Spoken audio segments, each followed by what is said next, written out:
Ciao a tutti ragazzi e ragazze e bentornati su questi schermi e benvenuti in un nuovo videogiornale.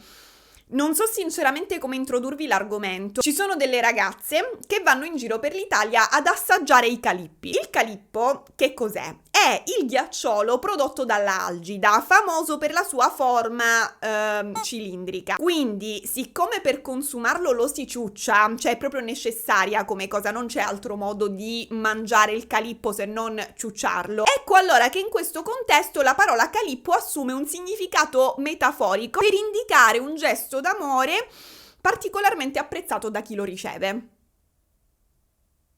Dico direttamente il bocchino. Il Calippo Tour sta spopolando da settimane su TikTok. Non si parla d'altro che di Ambra e Paolina. Paolina e Ambra e Paolina, che sarebbero poi le protagoniste indiscusse del Calippo Tour. Ma attenzione, perché non è solo la bizzarria del tour ad attirare l'attenzione. Il vero show qua è il dramma sentimentale che lo accompagna, perché c'è una storia d'amore improbabile. Perché praticamente Paolina vorrebbe farsi una famiglia con il dottor Bavaro, in tutti i sensi farsi una famiglia. Ma lui che cosa fa? La tradisce con la sua rivale Sofia, cioè la copiona che ha plagiato il format del Calippo Tour inventandosi il Chinotto Tour. Io non ho parole di quello che ho visto, chissà quante malattie ti sei preso. Questa telenovela di corna, vendette e gravidanze indesiderate praticamente sta tenendo incollati milioni di telespettatori da mesi, ma si è scoperto grazie alla trasmissione Le Iene, ma non solo, che dietro il Calippo Tour ci sia, o almeno ci sarebbe ragazzi, un sistema oscuro che collega tutte queste persone,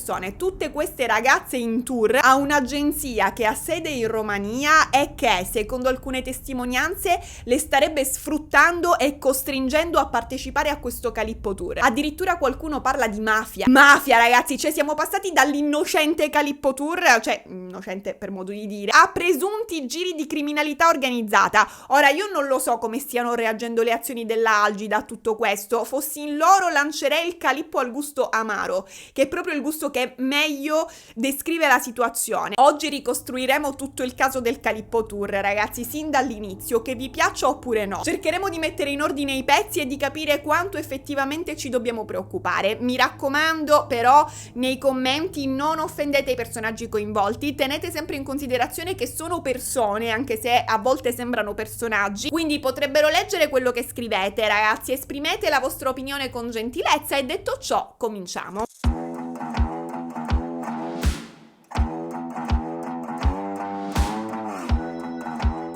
Tappare il Calippo. Nell'agosto del 2024 i social media vengono travolti da uno strano fenomeno, il Calippo Tour. Una ragazza pare avere deciso di girare l'Italia assaggiando il calippo degli abitanti di ogni città che visita, espressione che a occhio e croce sembrerebbe voler dire che va in giro per l'Italia a fare fellazio. Random. Praticamente per ogni tappa del Calippo Tour lei farebbe tipo dei casting tra gli abbonati che la seguono su OnlyFans. Non so se avete presente OnlyFans, sarebbe la piattaforma conosciuta per permettere la condivisione di materiali di ogni genere, inclusi quelli espliciti, e tu per vedere questi contenuti ti devi abbonare al profilo della tua creatrice di contenuti preferita o creatore di contenuti, ovviamente. Quindi tornando al Calippo Tour, tu ti candidi a questo Calippo Tour e se vieni scelto la incontri e ricevi il famoso calippo. Questo calippo viene filmato e viene poi caricato sul suo profilo OnlyFans, quindi si trasforma in un contenuto esclusivo per i suoi abbonati. L'iniziativa a prima vista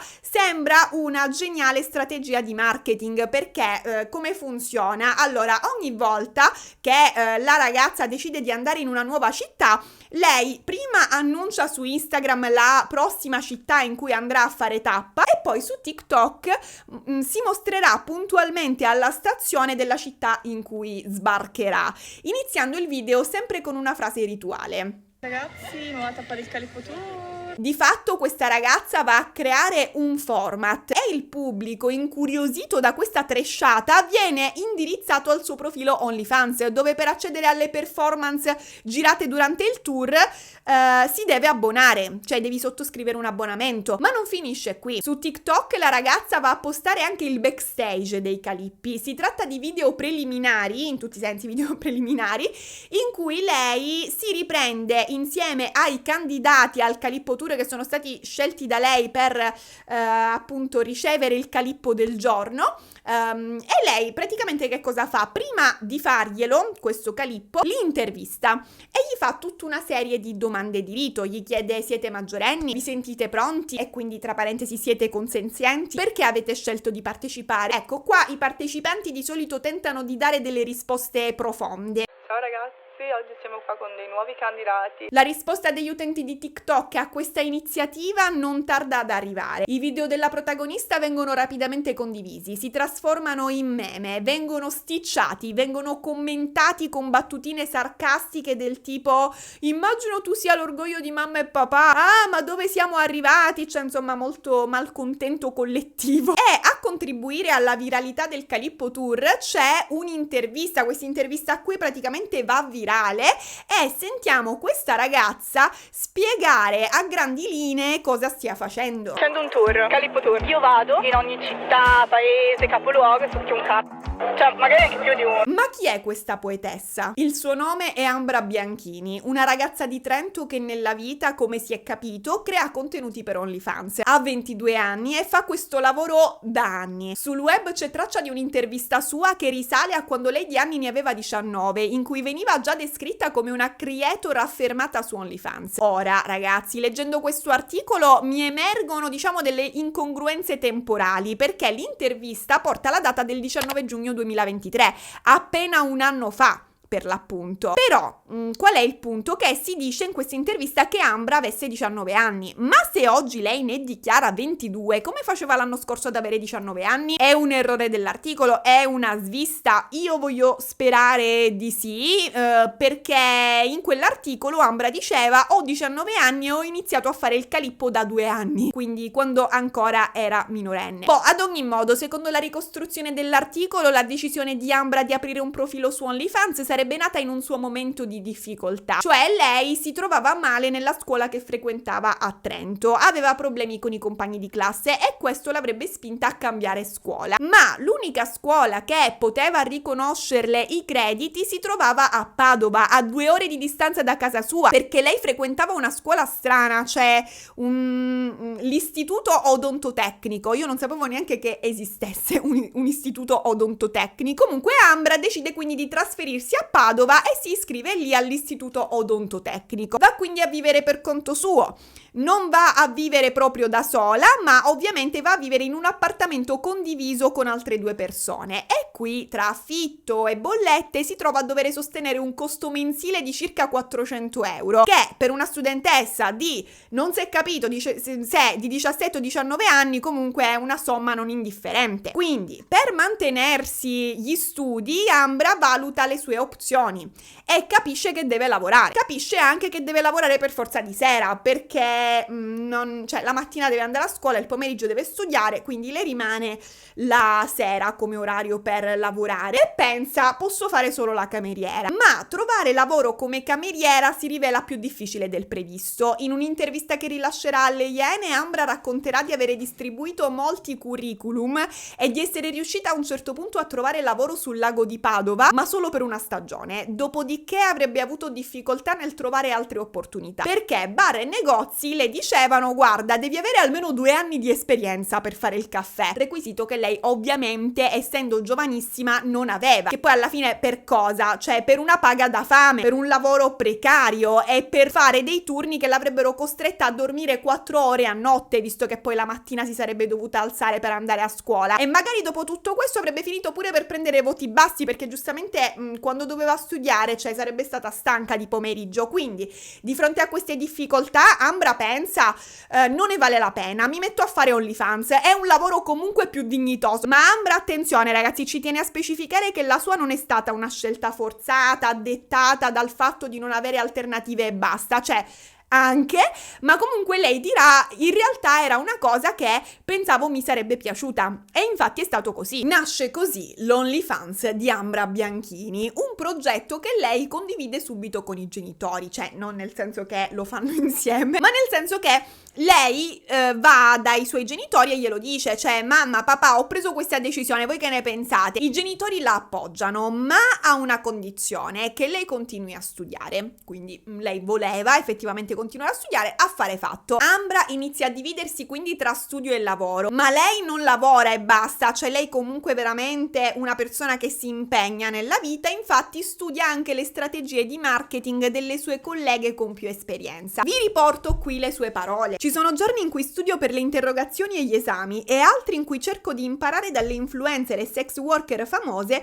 quali sono le tecniche e le ultime tendenze. Grazie a OnlyFans, Ambra riesce non solo a pagare l'affitto e le bollette come si era prefissata, ma addirittura a comprarsi un cellulare nuovo e a mettere soldi da parte, cioè una cosa proprio insperata. Il suo sogno, ragazzi, al momento in cui lei rilasciava questa intervista era trovare lavoro come assistente alla poltrona in uno studio dentistico. Cioè lei sognava di fare aprire le bocche agli altri, ma la vita a volte ha uno strano senso dell'umorismo e ti lascia a bocca aperta. E infatti, che cos'è il Calippo Tour? Il 23 aprile 2024 inizia ufficialmente il Calippo Tour. La prima tappa è Bergamo. Ambra documenta il suo arrivo a Bergamo tramite video su TikTok. Su Instagram invece pubblica la foto del suo sedere davanti al cartello della stazione con il nome della città. Queste sono cose che lei ripeterà per ogni tappa del tour, cioè che renderanno il suo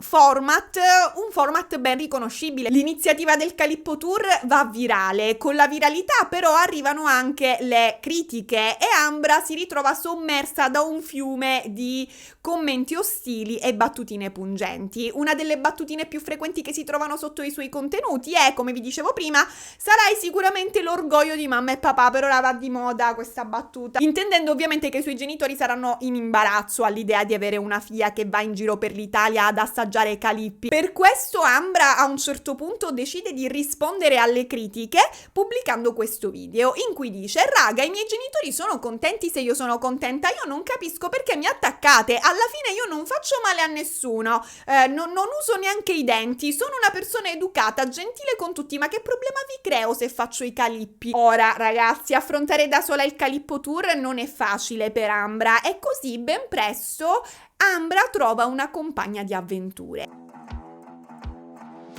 Paolina, l'amica bionda. Allora, abbiamo appena finito. Le due, versione porno di Paola e Chiara, iniziano a girare insieme l'Italia trasformando il Calippo Tour in un vero e proprio show itinerante. Paolina diventa virale insieme ad Ambra grazie a questo video. Le due vengono filmate in una piazza mentre cercano, urlando a gran voce, candidati per il Calippo Tour. Ragazzi, volete fare il Calippo Tour? Intervistate da questo tizio dicono in camera: noi non schifiamo niente, ci va bene anche piccolo, purché sia duro. Ma chi è Paolina? Su di lei si sa poco e niente. Prima di OnlyFans Paolina lavorava come tatuatrice, ma a un certo punto avrebbe semplicemente deciso di cambiare strada, non si sa come, non si sa perché. C'è un'intervista di Paolina con Max Felicitas, che è un attore, in cui Paolina spiega delle cose, cioè lei spiega: io ho 25 anni ma dico di averne 20. Ma tu hai 20 anni veramente? No, 25. Però diciamo nei... Sì, che ho 20. Ok. Dice inoltre in questa intervista con Max Felicitas: io quando avevo veramente 20 anni ero sposata, quindi sappiamo che non ce ne frega niente, però insomma così tanto per fare brodo, ragazzi, era sposata Paolina. Mi sembra quindi di capire che lei già fosse attiva come creator di OnlyFans prima di unirsi al Calippo Tour, quindi il Calippo Tour non è stato il suo debutto, giusto? Cioè lei aveva già fatto contenuti di questo tipo? Ha fatto porco con Max Felici. Ah! Non l'ha intervistata, è un video su Pornhub. Ah, non l'ha intervistata, un video...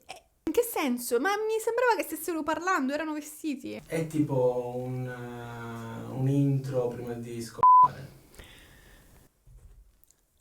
Chiaro. Il suo nickname sui social è Lovely Paolina e l'unico dettaglio evidente è che ha un accento che sembrerebbe essere russo, rumeno, un accento dell'est. Sul suo background non sappiamo molto. La youtuber La Diva del Tubo mostrerà in un suo video questo commento di un utente secondo il quale Paolina in passato si chiamasse Carolina e facesse la prostituta. Ma la stessa Diva del Tubo, ragazzi, dice: io non ho modo di verificare questa affermazione, quindi io non mi fiderei troppo. Ad ogni modo, Ambra e Paolina non si limitano a condividere il calippo dei loro fan, ma collaborano anche per creare contenuti che alimentano la loro narrativa sui social. Usano Instagram e TikTok per documentare il retroscena del Calippo Tour, creano meme, si scattano foto provocatorie insieme e si muovono da una città all'altra con una macchinina che loro chiamano la Calippo Mobile. Dovrebbe essere tipo una panda a fare i calippi. Dai loro video su TikTok capiamo anche una cosa importante, cioè che hanno un'etica. Il progetto Calippo Tour, ragazzi, è una cosa che non deve fare male a nessuno, per cui prima di cominciare le due si accertano sempre che i candidati siano maggiorenni, che siano consenzienti e si impegnano a non mostrarli in volto nei video, garantendo così la loro privacy. Dopo l'intervista iniziale, Ambra e Paolina chiedono ai loro candidati di improvvisare un balletto. Perché? Perché a quel punto poi nel video finale, nel TikTok finale, partirà la canzone che fa "Oh Calippo ti piace e pigliate", quindi tipo la Calippo song. Ma a parte questo li mettono a loro agio. Ambra e Paolina apparentemente non fanno discriminazioni né per quanto riguarda le dimensioni né per quanto riguarda l'età. Soprattutto per quanto riguarda l'età, cioè ovviamente esclusi i minori. Anzi, ragazzi, in questo video spiegano con entusiasmo di volere proprio provare il calippo di padre, figlio e nonno insieme, mi sembra che si sottintenda. E in questo video in particolare Ambra e Paolina addirittura stilano una lista di regole per chiarire chi non è il benvenuto al Calippo Tour.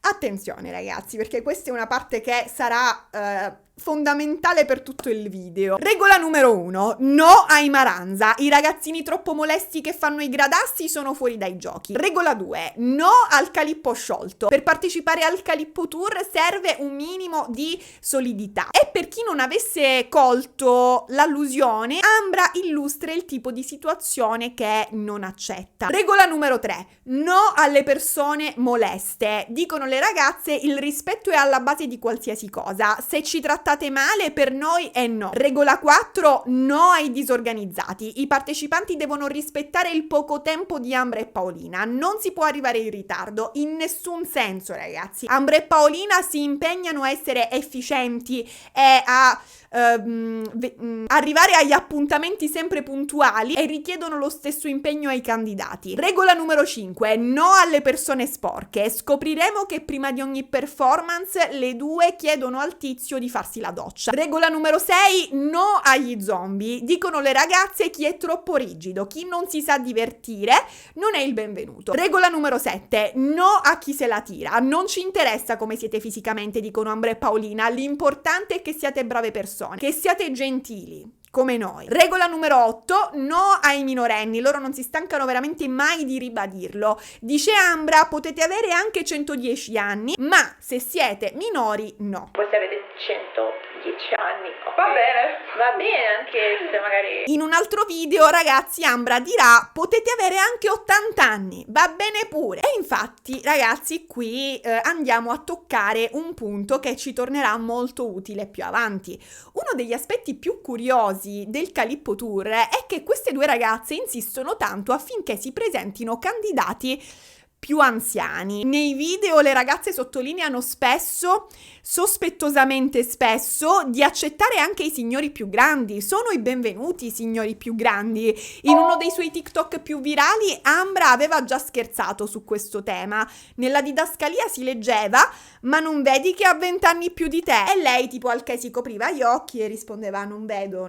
Questo tema dei nonni, non so come chiamarlo, viene ripreso continuamente, ragazzi, da Ambra e Paolina. Cioè, a me sinceramente è venuto più volte da pensare che le due cerchino di proposito di attrarre un pubblico più maturo. Lo troveremo se avete il vostro nonno che ha 100 anni o anche 90, 88. Fateci sapere. E alla fine ce la fanno, riescono ad accalappiarsi il nonno. Ce la fanno durante la tappa a Piacenza, quando viene selezionato per il Calippo Tour un 70enne. 70 anni e ormai sono tempi giovani. Però, capito, cioè all'inizio non ci vedevo niente di malvagio, perché ancora, giustamente, non sapevo. Il Calippo Tour è un fenomeno che fa discutere sui social, è un argomento caldo, benché, diciamo, il Calippo sia ghiacciato, che divide l'opinione pubblica. In tanti a questo punto, ragazzi, si mettono a fare video in cui formulano riflessioni sociali sul tema del Calippo Tour. Alcuni si ergono proprio a giudici morali del Calippo Tour. Ad esempio, in questo TikTok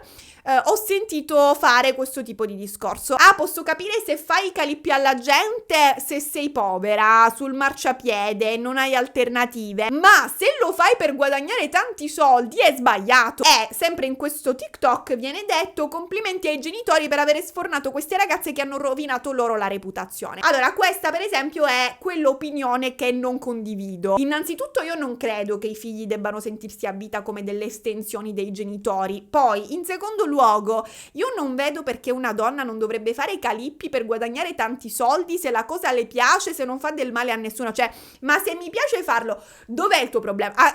Come te lo creo il problema a te? Che danni ti provoco concretamente? Non mi aspetto che siate tutti d'accordo con me, però insomma ci tengo a dirvi qual è la mia opinione sul tema. La mia opinione è: free prostituzione, ma a una condizione: che sia la donna a gestirsi liberamente. E a livello legale l'Italia è combinata esattamente così. Cioè, la prostituzione, ragazzi, intesa come prestazione sessuale in cambio di denaro, è legale, purché si faccia tra adulti, naturalmente. Ciò che è vietato, e qui ascoltate bene, ragazzi, perché anche questo ci servirà, purtroppo, ciò che è vietato è lo sfruttamento della prostituzione. La prostituta non può avere un manager, perché sarebbe solo un modo più elegante per chiamare il pappone. Non ci può essere un intermediario tra la donna e il cliente, non ci possono essere terze persone che traggono profitto dalla sua attività, per esempio prendendo una percentuale dei suoi guadagni. E anche il favoreggiamento della prostituzione è vietato in Italia. Cioè, cosa significa favoreggiamento? Significa che è illegale procurare clienti alla lavoratrice, fornire luoghi per l'attività e pubblicizzare i servizi della lavoratrice. Di conseguenza, un manager che promuove la prostituta sarebbe fuori legge, sia per sfruttamento sia per favoreggiamento. In sostanza, cioè, tu donna o uomo, insomma, puoi fare quello che vuoi con il tuo corpo, però devi gestire il tutto da sola.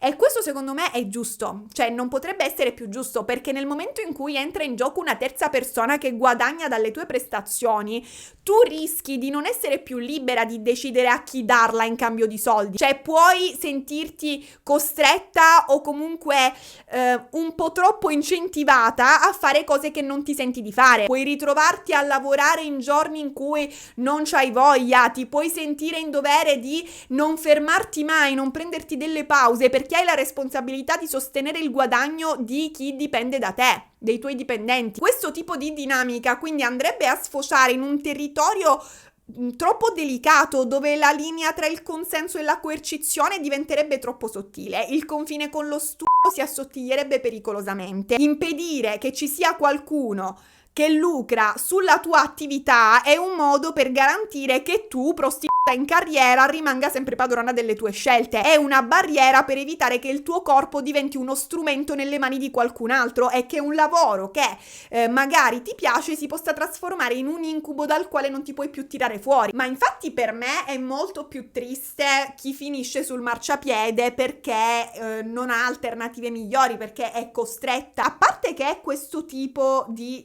svolgimento è sempre collegata allo sfruttamento, perché c'è praticamente sempre il pappone dietro. È impossibile lavorare sul marciapiede senza essere sfruttata da un uomo, perché la strada è pericolosa, se non ti fai proteggere dal tizio che controlla quel territorio è sicuro che subirai violenze fidati di lui che te lo dice. Se vuoi essere protetta, gli devi una percentuale dei tuoi guadagni, lui magari in cambio ti trova pure i clienti, si assicura che i clienti paghino, che non ti venga fatto del male da loro. Cioè, comunque sono situazioni brutte. Eppure su TikTok questo punto di vista continua a spopolare e ci sta, ragazzi, perché ognuno è libero di avere la propria opinione sulle cose, anche gli uomini che non hanno mai provato il brivido di avere la festa. Ma le vere domande che bisogna porsi sul Calippo Tour sono ben altre. La prima domanda è: Ambra e Paolina si possono considerare effettivamente prostitute? Cioè, il Calippo Tour è a pagamento? È una forma di prostituzione?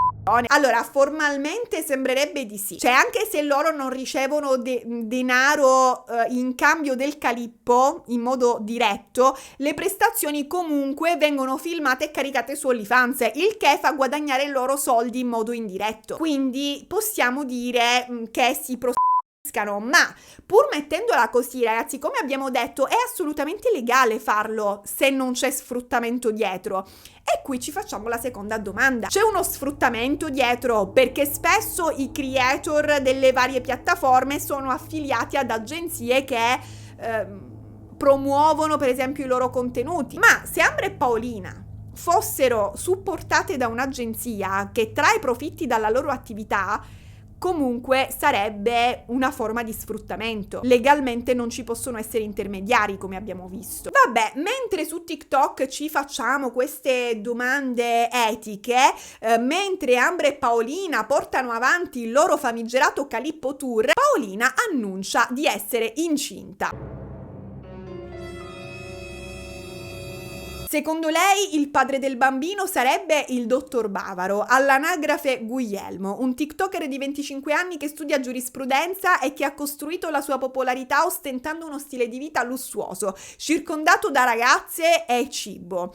Il suo motto è: ragazzi umili. Oltre a TikTok, il dottor Bavaro è presente su OnlyFans, dove si fa i soldi chiavando. Così lui afferma. Ragazzi, ricordatevi una cosa, un vero bomber si fa la villa chiavando, non chiava perché ha la villa. Ora, ragazzi, Paolina sostiene di essere al 3° mese di gravidanza e dice il dottor Bavaro è il padre, ma il Bavaro nega categoricamente questa cosa. Cioè, lui dice no, è impossibile, non è mio. Addirittura la minaccia di denunciarla per diffamazione. Per Paolina la situazione è difficile e siccome i guai non arrivano mai da soli, oltre alla gravidanza indesiderata arriva anche la Sofia indesiderata. Chi è Sofia? Ma quanto stanno messe male quelle del Calippo Tour? Una ragazza di 19 anni che pubblica questo TikTok. Cosa serve per partecipare al Chinotto Tour?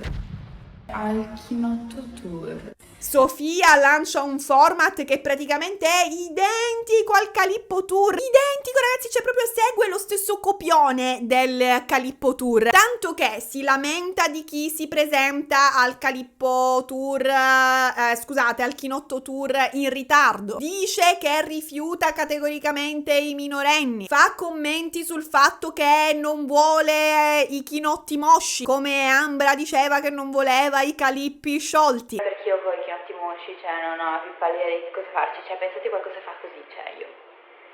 Così no, ragazzi. Anche lei, come Ambra e Paolina, parla espressamente dei Maranza come una categoria non gradita alle selezioni per il suo tour e persino la modalità di pubblicazione è identica.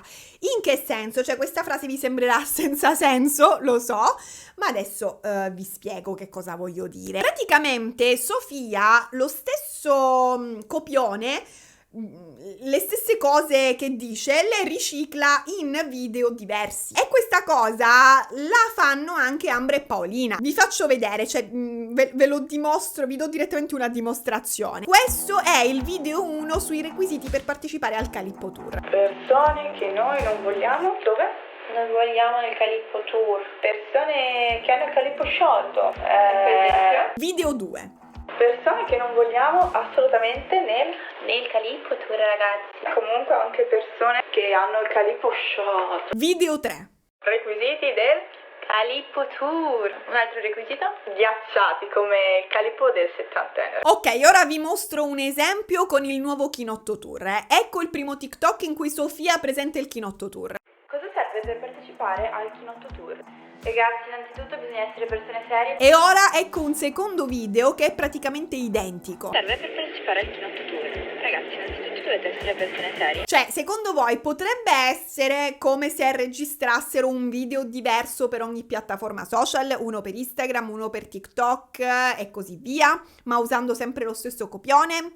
No, ve lo chiedo perché capirete più avanti, perché le somiglianze tra Calippo e Kinotto Tour non finiscono qui. Nel video seguente pubblicato da Sofia, la ragazza racconta di avere fatto un chinotto a un uomo di 60 anni e se ne vanta come se stesse raccontando di avergli salvato la vita con la manovra di Heimlich. Dice Sofia, l'uomo era molto più gasato di certi ventenni. Ed era gasatissimo. Ma anche questo, ragazzi, ce vi ricorda niente? Abbiamo fatto un video con un 60enne che è un po' ghiacciato, bellissimo. Ecco, a questo punto le cose sono due. O siamo davanti a un plagio spudurato, cioè peggio dei d'insieme coi me contro te, oppure dietro c'è un copione scritto dalla stessa penna che punta a un target di uomini molto più grandi di queste ragazze. È come se non bastasse, le somiglianze tra Calippo e Kinotto Tour non si fermano qui. Infatti Sofia ben presto coinvolge nel Kinotto Tour un'altra ragazza, formando con lei un duo. Cioè il Kinotto Tour diventa un duo,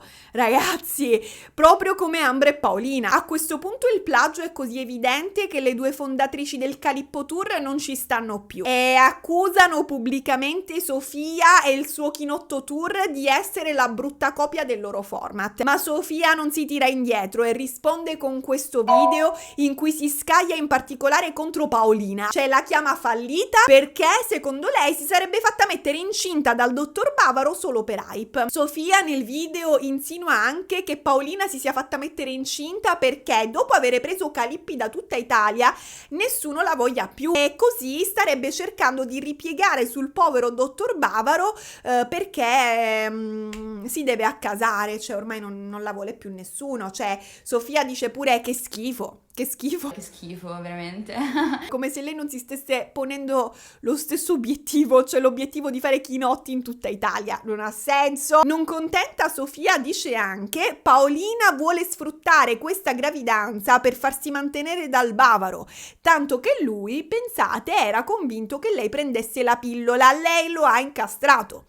Informatissima questa Sofia, ragazzi. E poi vabbè, in conclusione Sofia, già che c'è, attacca anche Ambra. E poi c'è quell'altra, Ambra, che letteralmente cerca di farle da avvocato. Fallita pure questa. Ovviamente anche di questo video, ragazzi, ci sono più duplicati registrati in momenti diversi. Versione 2. Quanto sono messe male quelle del Calippo Tour. Eppure quell'altra strega di Ambra. È guerra, il Calippo Tour e il Kinotto Tour entrano in competizione, una faida che sembra quella tra costa est e costa ovest, stesso livello di tensione. A un certo punto Ambra decide di rispondere al dissing di Sofia con questo video in cui dice qualcosa a cui dovete assolutamente fare attenzione. Ambra difende Paolina e dice: io difendo la mia amica perché le amiche fanno così, invece la tua amica che fine ha fatto? Quella che faceva il Kinotto Tour con te, dov'è? Per caso è sparita perché si è presa troppe malattie venere? Sentite quello che dice Ambra. Chissà dove è andata a finire l'altra ragazza che faceva il tour con te.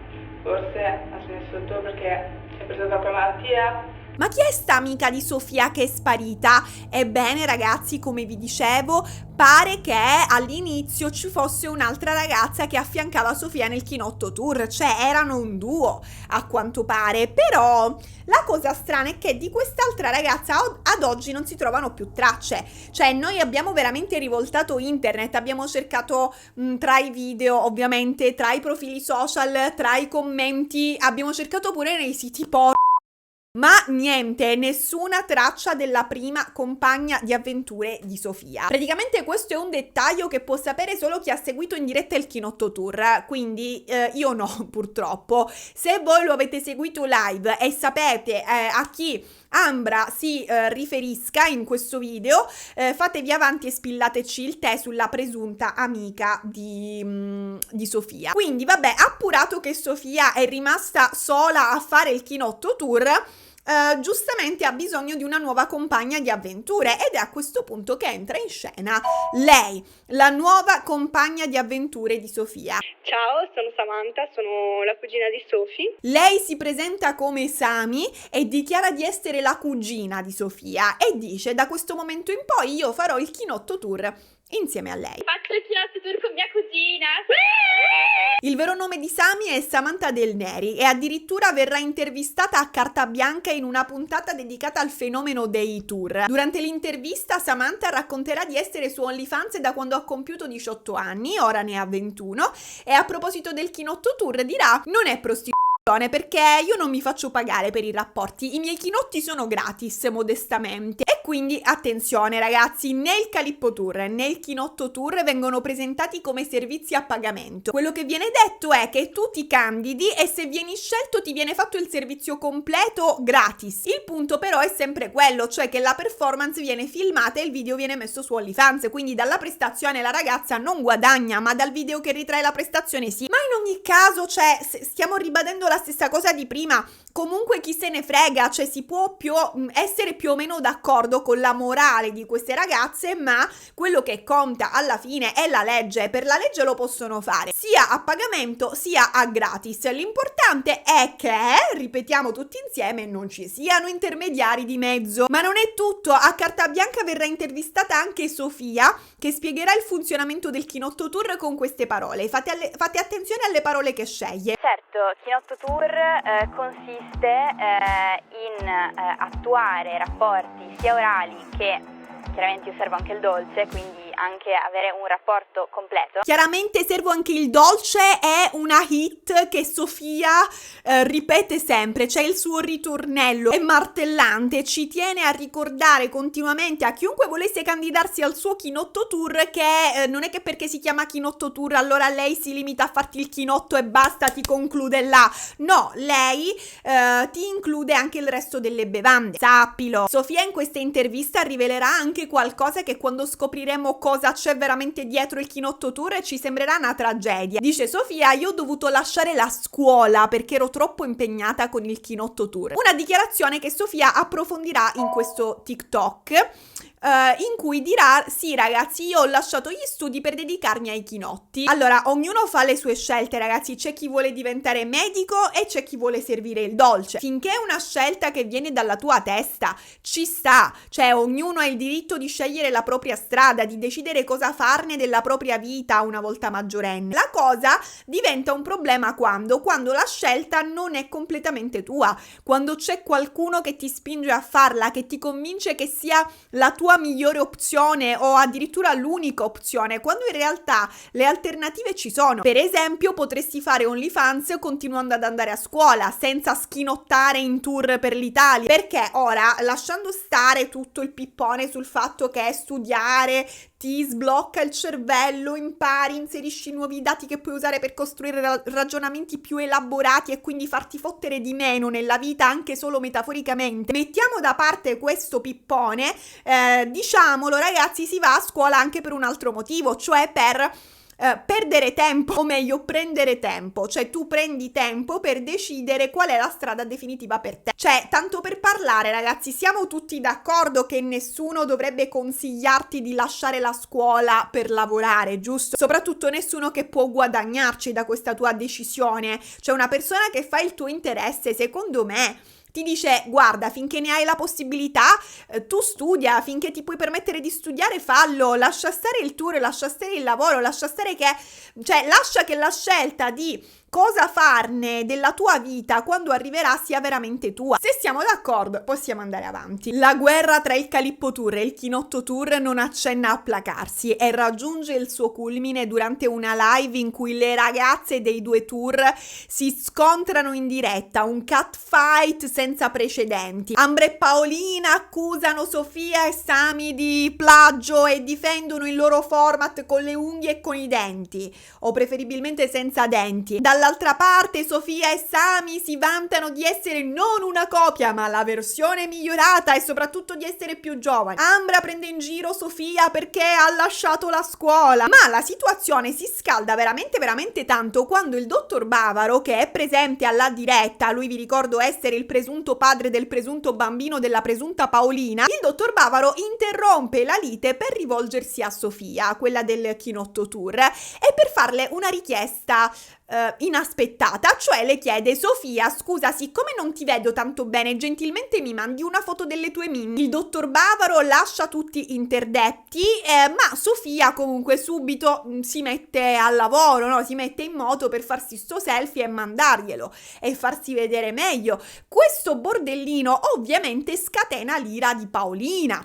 Paolina furiosa intima al Bavaro che lo porterà immediatamente a fare il test del DNA per provargli una volta e per tutte che è lui il padre del suo bambino, così sarà costretto a prendersi le sue responsabilità. Il Bavaro, ragazzi, manco l'ascolta praticamente. Ora, ragazzi, vedendo questa lite in diretta, il primo pensiero che viene, cioè volendo pensare che sia tutto vero, ok? Cioè viene da pensare: ma che schifo, cioè sta cosa è uno schifo, sta situazione non si risolverà mai, è troppo grave, c'è sto Bavaro potenzialmente ha messo incinta una ragazza e senza un minimo di sensibilità davanti a lei chiede alla sua competitor la foto delle sue, non voglio vederlo mai più manco io il Bavaro. E invece, ragazzi, nella live a un certo punto l'atmosfera cambia, ma proprio da un momento all'altro Paolina, da che era arrabbiata a che si mette a ridere, mentre Ambra proprio per tutto il tempo se la ride sotto i baffi, che io dico: ma cosa c'è da ridere se la tua amica è incinta e il presunto padre non vuole riconoscere il bambino? C'è pure questo presunto gruppo di ragazze che vi sta copiando il format e nel bel mezzo di tutto ciò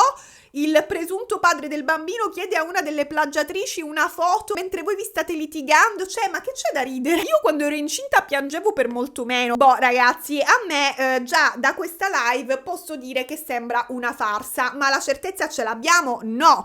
Per cui la gente continua a guardare questa sceneggiata con interesse. Il dottor Bavaro a questo punto pubblica un TikTok per dire: io non farò nessun test del DNA, quelle due sono pazze, Ambra e Paolina, al massimo sono loro che si devono fare un TSO. Test del DNA? Ma sono sceme, io non farò nessun test del DNA, non esiste. E poi il Bavaro fa il test del DNA, a quanto pare questo è il momento in cui la farsa secondo me raggiunge il suo apice. Allora, Ambra e Paolina vanno insieme a fare questo test del DNA e documentano di averlo fatto in questo video. Ovviamente sono cose da condividere su TikTok. Siamo stati in clinica dove c'era anche il dottor Bavaro per fare il test del DNA. Bavaro, non puoi più nasconderti perché uscirà che bimbo il tuo. Esatto. Poco dopo spunta su TikTok un altro video dove vediamo Paolina e il Bavaro dal medico per il risultato del test del DNA. Il medico, con la voce opportunamente censurata, annuncia che il test è positivo. Il dottor Bavaro è il padre. Buonasera, ho qui con me l'esito e già vi posso anticipare che è positivo. Legga. Hai visto? E qui la scena si fa teatrale. Hai visto che avevo ragione io? Io non sono scema, non sono pazza. No, sei pazza lo stesso perché comunque la vita Non sono pazza. hai rovinato praticamente la vita, sei una Non novità ero io a proprio. rovinare, Cioè non servi proprio a cazzo. Cioè già poi quello che vai facendo in giro, poi rovini pure le persone.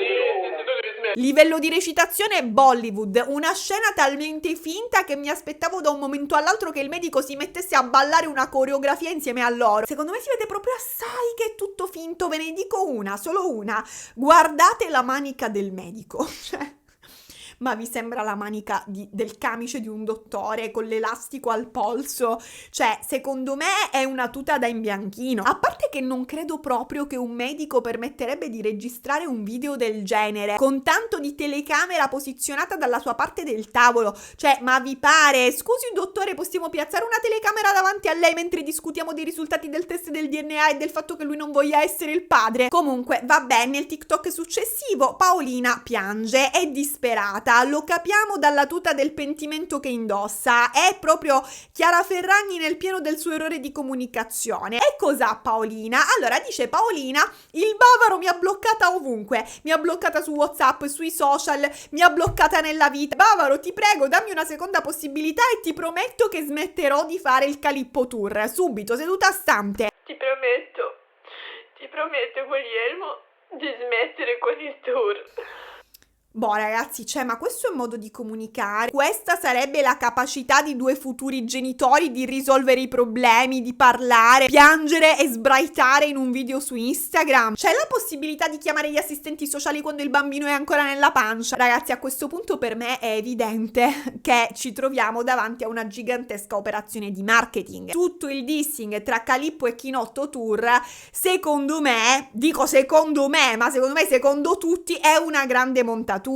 Persino la gravidanza potrebbe essere finta. Ci spero anche che sia finta, francamente. Però devo dire che mi spingo a pensare che Paolina potrebbe veramente essere rimasta incinta per la trama. La domanda quindi è: ma eventualmente, se questa è tutta una farsa, chi sta scrivendo il copione? Cioè, c'è un solo regista oppure ognuno improvvisa, cioè si mettono d'accordo così sul tipo di dramma da creare e poi si improvvisa? Il dramma del Calippo Tour a un certo punto esce dai social e arriva in televisione perché le Iene decidono di fare un servizio sul Calippo Tour, e quando le Iene droppano il servizio c'è scandalo, ragazzi. È questione di qualche puntata perché poi loro se le dosano le informazioni. Allora, inizialmente le Iene contattano Ambra e Paolina per una semplice intervista, niente di che, vogliono che siano loro a raccontare come funziona il Calippo Tour cioè più che altro vogliono che rispondano alla prima grande domanda che tutti ci facciamo, no? C'è un intermediario o fate tutto da sole? E Ambra e Paolina sono molto chiare su questo punto: no, non c'è nessun intermediario, i loro guadagni deriverebbero direttamente dalla piattaforma OnlyFans, dove le due riuscirebbero a guadagnare, a detta loro, circa 3.000 euro al mese, penso a testa, che possono salire a 4.000 o 5.000 euro quando le cose vanno particolarmente bene. La piattaforma OnlyFans trattiene il 20%. Quindi OnlyFans è l'unica pappona della situazione. Che poi io qui in realtà mi sono chiesta: ma OnlyFans non vale come intermediario? Cioè, per la legge italiana non dovrebbe rientrare nella definizione di sfruttamento della visto che trattiene appunto una parte dei guadagni? E a quanto pare no, ragazzi. Perché? Dov'è che sta la differenza? OnlyFans è uno strumento, non è una persona. Cioè, OnlyFans ti fornisce lo spazio, ma poi fai tu, cioè non si occupa minimamente delle tue interazioni con gli utenti. La creator, il creator è libero di fare quello che vuole, di creare il proprio piccolo business di qualunque tipo, perché su OnlyFans non è che per forza devi fare contenuti a sfondo sessuale. Puoi anche pubblicare contenuti, non so, di cucina. Praticamente OnlyFans ti dice: tieni la piattaforma, io prenderò il 20% dei tuoi guadagni qualunque cosa tu faccia, ma quello che fai qui dentro sono affari tuoi, io non mi immischierò. Che tu faccia calippi, tutorial di cucina o analisi filosofiche sul senso della vita, sarai tu a decidere tutto: cosa postare, quanto fare pagare l'abbonamento, se mettere contenuti a pagamento extra, persino il costo del singolo contenuto lo stabilisci tu, perché su OnlyFans praticamente, a parte l'abbonamento mensile, puoi proprio mettere dei video a pagamento, cioè che tu per poterli vedere devi sbloccarli pagando la quota indicata. Quindi per esempio c'è scritto 50 euro, clicchi, paghi 50 euro e ti vedi quel video.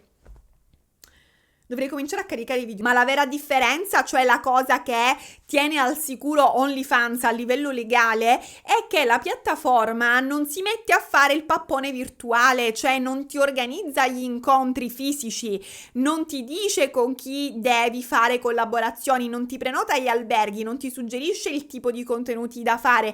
Questo poi significa fare da intermediario. OnlyFans tutela completamente la libertà dei creator di fare quello che vogliono con il proprio corpo. Ora, tornando ad Ambra e Paolina alle Iene, loro dicono: non c'è sfruttamento, non abbiamo nessun intermediario che gestisce il nostro lavoro, facciamo tutto da sole. I ricavi dei calippi ci servono per coprire le spese delle trasferte da una città all'altra e facciamo il tour in due per dividere i costi, ad esempio, degli hotel, proprio perché siamo da sole e ci dobbiamo arrangiare, ci aiutiamo tra noi creator. Non so cosa però si intenda con i ricavi dei calippi in questa fase. Vabbè, fatta questa premessa, Ambra e Paolina ci danno una dimostrazione pratica alle Iene di come avviene il Calippo Tour, cioè praticamente la Iena Gastronzama chiede alle due ragazze: ma se io puta caso volessi subire un Calippo da voi, cosa dovrei fare? E loro quindi, per rispondere a questa domanda, si fanno seguire dalle telecamere delle Iene per documentare tutto il dietro le quinte del Calippo Tour. Innanzitutto, per come sbarcano in una nuova città, Ambra e Paolina pubblicano un video su TikTok, pubblicano delle foto su Instagram, pubblicano insomma tutta una serie di contenuti su tutta una serie di piattaforme per segnalare il loro arrivo nella città in questione. Una volta ricevuti diciamo i curriculum, le candidature, Ambra e Paolina iniziano il processo di selezione e spiegano: allora, noi per prima cosa dobbiamo capire che tipo di persone si sono candidate, perché noi non scegliamo gente a caso. Attenzione a questa cosa, ragazzi, non scegliamo gente a caso, noi vogliamo un candidato che abbia determinati requisiti: deve essere maggiorenne, deve essere gentile, deve essere una persona seria. Le ragazze quindi scorrono diversi messaggi e alla fine decidono di contattare un uomo in particolare, che verrà censurato nel servizio ovviamente e verrà chiamato Fabio. Fabio nella sua candidatura dichiara di avere 30 anni e di essere un po' sovrappeso e chiede se questo possa essere un problema. Ambra e Paolina quindi dicono: oh, che carino, vedi, sembra una persona gentile, se lo merita un Calippo, dai, e quindi accettano la sua candidatura. Un bellissimo messaggio di pace. Fabio arriva, è emozionato ma pronto a fare la sua parte. Il primo step è registrare il video di presentazione. Ambra e Paolina gli spiegano cosa deve dire e quindi lui si mette a fare insomma la sua presentazione. Ciao, sono Fabio di Torino, ho 30 anni, bla bla bla, sono pronto al Calippo. Oh, Calippo, ti piace? Piatel. Bon, pronti. Ma attenzione, perché non basta una sola registrazione. A Fabio le due fanno ripetere la stessa scena, le stesse parole ben 4 volte. Perché? Perché, dicono Ambra e Paolina, ogni piattaforma vuole il suo video, uno per TikTok, uno per Instagram, uno per OnlyFans. Bisogna adattare il contenuto al linguaggio di ogni piattaforma ed è qui che si svela il grande mistero dei video duplicati. È strategia, si ripete più volte lo stesso copione, lo stesso contenuto, però registrandolo tipo in video diversi per massimizzare la visibilità. Non ho neanche capito in che modo. Boh, vabbè. C'è una cosa che però non mi torna.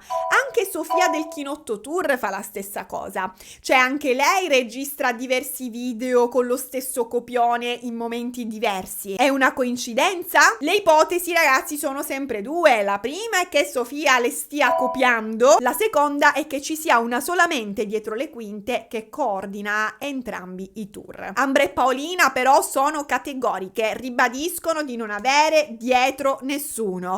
A parte Fabio, quasi. Fabio già si sta sfregando le mani, lui è pronto al Calippo, pronto alla performance, ma no Fabio, non è ancora il momento, prima devi fare il test dell'HIV, perché la sicurezza prima di tutto. Quindi Ambra e Paolina fanno fare a Fabio il test dell'HIV. Non contente, giustamente si fanno anche inviare i suoi esami del sangue più recenti, cioè loro proprio organizzate meglio di un reparto chirurgia d'urgenza. Fabio poi deve firmare un modulo per la privacy, un'autorizzazione per la pubblicazione su OnlyFans e deve fornire la sua carta d'identità, perché OnlyFans praticamente vuole i documenti di ogni partecipante ai video. Però il documento di Fabio non funziona, stranamente. Cioè il bro si è presentato col documento scaduto. Vabbè, allora gli viene fatto promettere di rifarsi la carta d'identità e gli dicono: il video lo pubblicheremo solo dopo che ci fornirai i documenti. Va bene, ok, si mettono d'accordo così e infine Fabio viene costretto a farsi una doccia per arrivare bello fresco e profumato. Fabio ormai avrà la vaga sensazione di essere un ospite non troppo gradito ma necessario. A questo punto finalmente si passa alla parte pratica. Andiamo a consumare sto Calippo. Fabio riceve istruzioni dettagliate su cosa dovrà fare. Prima regola, sarà lui a tenere in mano il telefono durante la situazione per riprendere il Calippo, cioè lui dovrà fare il video. Le ragazze gli spiegano esattamente come tenere la camera, quali angolazioni usare, ovviamente rigorosamente dall'alto, e gli danno una regola, cioè gli dicono: Fabio, dovrai tassativamente durare 6 minuti. Dopo i 6 minuti te ne vai, fine del tuo turno, grazie, arrivederci. Cioè, praticamente devi essere veloce come Harry Potter sulla Firebolt contro Serpeverde, pronto ad acchiappare il bocchino d'oro. Dopo questa me ne vado io. Si è pronti per iniziare il calippo, ma pausa. Prima di cominciare le ragazze devono ordinare su Glovo gli ingredienti per il riso alla cantonese che si cucineranno dopo. Una volta fatto l'ordine, finalmente i tre si chiudono in camera per 6 minutoni a girare il video. La porta si chiude, il cronometro scatta e il calippo inizia a sciogliersi. In tutto ciò non ci dimentichiamo che Paolina è sempre incinta. Per provare la cosa, le Iene addirittura mostrano in TV lo screenshot di un post Instagram in cui Paolina avrebbe pubblicato la foto della sua ecografia. Non esiste più questo post, quindi fonte Le Iene, però sembra che lei appunto l'avesse proprio messa su Instagram la sua ecografia, e c'è anche il suo nome visibile in alto, il suo vero nome, Polina Kornilova, quindi il suo nickname Lovely Paolina dovrebbe derivare proprio dal cognome Kornilova, Lovely. Poetico finché non pensi a Fabio che sta facendo le angolazioni dall'alto per 6 minuti. Ora ragazzi, questo è tutto quello che si vede nel primo servizio delle Iene, e c'è anche una cosa interessante però da dire, che Ambra e Paolina in questo primo servizio delle Iene dicono di avere un obiettivo ben preciso, cioè raggiungere abbastanza popolarità da sbarcare sul più famoso sito per adulti, cioè quello che rievoca la mia maglietta, per intenderci, Pornhub. Quindi dicono alle Iene Ambra e Paolina: per noi il Calippo Tour è un trampolino di lancio per entrare su Pornhub, per diciamo diventare famose su Pornhub. E se questo è solo un trampolino di lancio, mi chiedo cosa sarà la piscina. Però una cosa non mi torna, e cioè che vi ricordate insomma l'intervista di Paolina con Max Felicitas? Ecco, a quanto pare quell'intervista faceva parte insomma di un video caricato proprio su quel sito lì, e dopo l'intervista insomma ci davano dentro Paolina e Max Felicitas. Quindi com'è che ora Paolina dice il Calippo Tour lo sto facendo per lanciarmi su quel sito, quando in realtà lei non solo era stata già su quel sito, ma c'era stata con uno famosissimo come lui, come Max Felicitas, cioè uno degli attori più famosi, più importanti del nostro panorama. Vabbè, mentre impazza sui social il dramma del Calippo Tour, succede qualcosa che smette di far essere tutto questo divertente. Adesso parlo io e finalmente posso farlo liberamente sui miei canali. Non si tratta solo di noi ragazzini che andiamo in giro e facciamo il tour perché ci divertiamo. No. Una OnlyFanser di nome Francesca, nickname Fralefusa, pubblica questo TikTok in cui insinua proprio quello che speravamo di non sentire. Perché non faccio più parte del Chinotto Tour, sono qui a raccontarvi davvero come stanno le cose su questi tour. Come molti di voi già pensavano, non si tratta solo di noi ragazzini che andiamo in giro e facciamo il tour perché ci divertiamo o cose del genere. No, si tratta di persone molto più grandi di noi che organizzano il tour, che organizzano le tappe, che organizzano il giro, le foto e tutto il resto. Chiaramente queste persone non lo fanno per divertimento, ma perché ci lucrano tanto quanto noi ragazzine. Credetemi che ho davvero paura a fare questo video. Voglio davvero informare le ragazze come me, a cui piace esporsi, a cui piace essere delle persone esibizioniste: non mettetevi mai in mano ad altre persone che vi promettono davvero che faranno di voi la più grande star del mondo. Mi sto un po' emozionando nel parlare di questa cosa perché psicologicamente non mi ha fatto stare bene, vi dico la verità. Non avrei davvero mai pensato che mi avrebbero usato per tutti altri scopi a cui io non volevo partecipare, sinceramente. Non ci sarà un'altra tappa del Chinotto Tour con la mia presenza, perché davvero ragazzi non mi fa stare bene psicologicamente, mentalmente, fisicamente, e vi dico la verità, neanche alle altre ragazze. Nel giro di poco tempo il profilo di Fralefusa viene bannato. Chiuso. Che succede? Il Fatto Quotidiano non perde tempo, intervista subito Francesca o Fra le Fusa, che dir si voglia. Dopodiché Fra le Fusa verrà invitata circa 3 volte alla trasmissione È sempre carta bianca. Nel frattempo andrà ospite anche al programma radiofonico La Zanzara. La sua diventerà una battaglia contro il sistema pericoloso che starebbe coinvolgendo, secondo lei, Ambra, Paolina, Sofia, Samantha, forse persino il Bavaro. Cioè, secondo Fra le Fusa, mentre il pubblico sta lì a ridere di loro, dietro le quinte si consuma qualcosa di molto serio, cioè si parla di sfruttamento, ma non solo. Allora, non facciamo confusione, ragazzi, adesso proverò a mettere insieme tutte le varie interviste rilasciate da Fra le Fusa per riportarvi nel modo più coerente, insomma, in cui riesco, la sua versione. Quindi attenzione, perché da questo momento in poi vi riporterò la versione di Francesca alias Fra le Fusa. Francesca è una ragazza di 18 anni che ha un sogno: aprire un profilo OnlyFans. Già da prima di compiere 18 anni lei coltivava questa passione creando contenuti per se stessa, ovviamente solo per se stessa, ovviamente senza venderli perché non poteva, era minore, lo faceva come esercizio creativo. E poi, non appena compiuta la maggiore età, Francesca avrebbe subito aperto il suo profilo OnlyFans, iniziando a pubblicare i suoi contenuti sotto il nickname di Fra le Fusa. Ora, ragazzi, non è una gara a chi ha il nickname più bello, ma se lo fosse, lei vincerebbe il primo, il secondo e il terzo posto. Per i primi mesi le cose vanno a gonfie vele. Francesca, che nel frattempo continua a frequentare la scuola, arriva a guadagnare 10-15 mila euro al mese. Un risultato impressionante per una ragazza della sua età, ma è proprio qui che le cose iniziano a incrinarsi. Un giorno viene contattata da una creator molto famosa su OnlyFans, e non solo su OnlyFans, perché a quanto pare questa tizia è molto conosciuta anche su TikTok, dove fa un po' la gattona sexy. Inizialmente Fra le Fusa non rivela la sua identità, la scopriremo più avanti la sua identità. Al momento vi dico solo che questa tizia è talmente famosa che Fedez la segue su Instagram. E tra l'altro, cosa che ho scoperto con un certo disappunto, è nell'algoritmo di Filippo. Cioè Filippo mi ha detto: sì, certo che la conosco, mi spunta sempre. Cioè, io in breakdown come Paolina. Non mi resta che fare questo video. Comunque, questa mi è esploso il cervello, ragazzi. Oddio, ditemi che questa cosa che c'è dentro non è velenosa.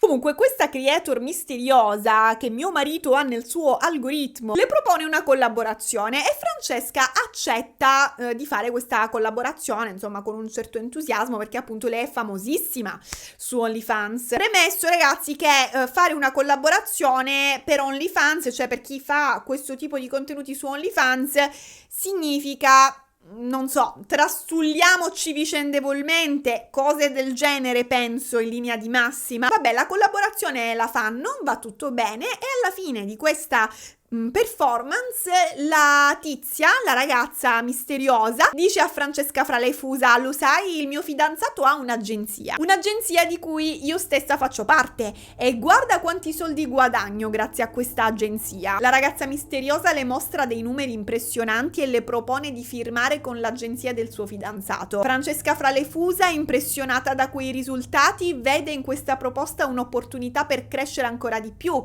su OnlyFans. Pensa che sbarcherà proprio il lunario, quindi senza pensarci troppo firma un contratto con l'agenzia del fidanzato della collega, insomma della ragazza misteriosa, un uomo il cui nome a questo punto della storia non viene rivelato. Fra le Fusa non ce lo vuole dire chi è, ma anche lui pare essere abbastanza famoso su TikTok, cioè lei dice solo questa cosa: anche lui è famoso su TikTok, non quanto la sua fidanzata però. Lui infatti nell'algoritmo di Filippo non c'è. Francesca Fra le Fusa non si rende subito conto di che di contratto sta firmando. L'accordo prevede che l'agenzia prenda il 50% dei suoi guadagni, cioè la metà. Ragazzi, è una cifra enorme, ma non esiste una cosa del genere. All'inizio Francesca pensa: vabbè, dai, ok, il 50% dei guadagni è assai, però le promesse sono allettanti, cioè se anche guadagnassi 100.000 euro al mese, me ne metterei in tasca 50.000.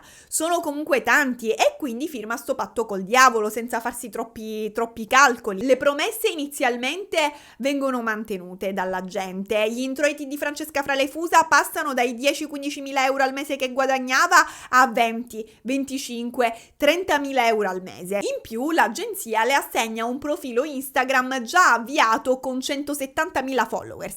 Fate attenzione a questo particolare, ragazzi, perché ci tornerà utile. Mettetevi queste informazioni in tasca. Ve lo ripeto, l'agenzia le dà un profilo già avviato con oltre 170.000 followers. Questa cosa gasa tantissimo Fralefusa, perché insomma si sente che sta per diventare una star come la fidanzata di questo suo agente, ed è proprio in questo momento in cui lei è tanto entusiasta che la gente alza il tiro. Le propone di trasferirsi a Bucarest, in Romania, dove ha sede l'agenzia. Motivo? Cioè, come gliela giustifica questa richiesta?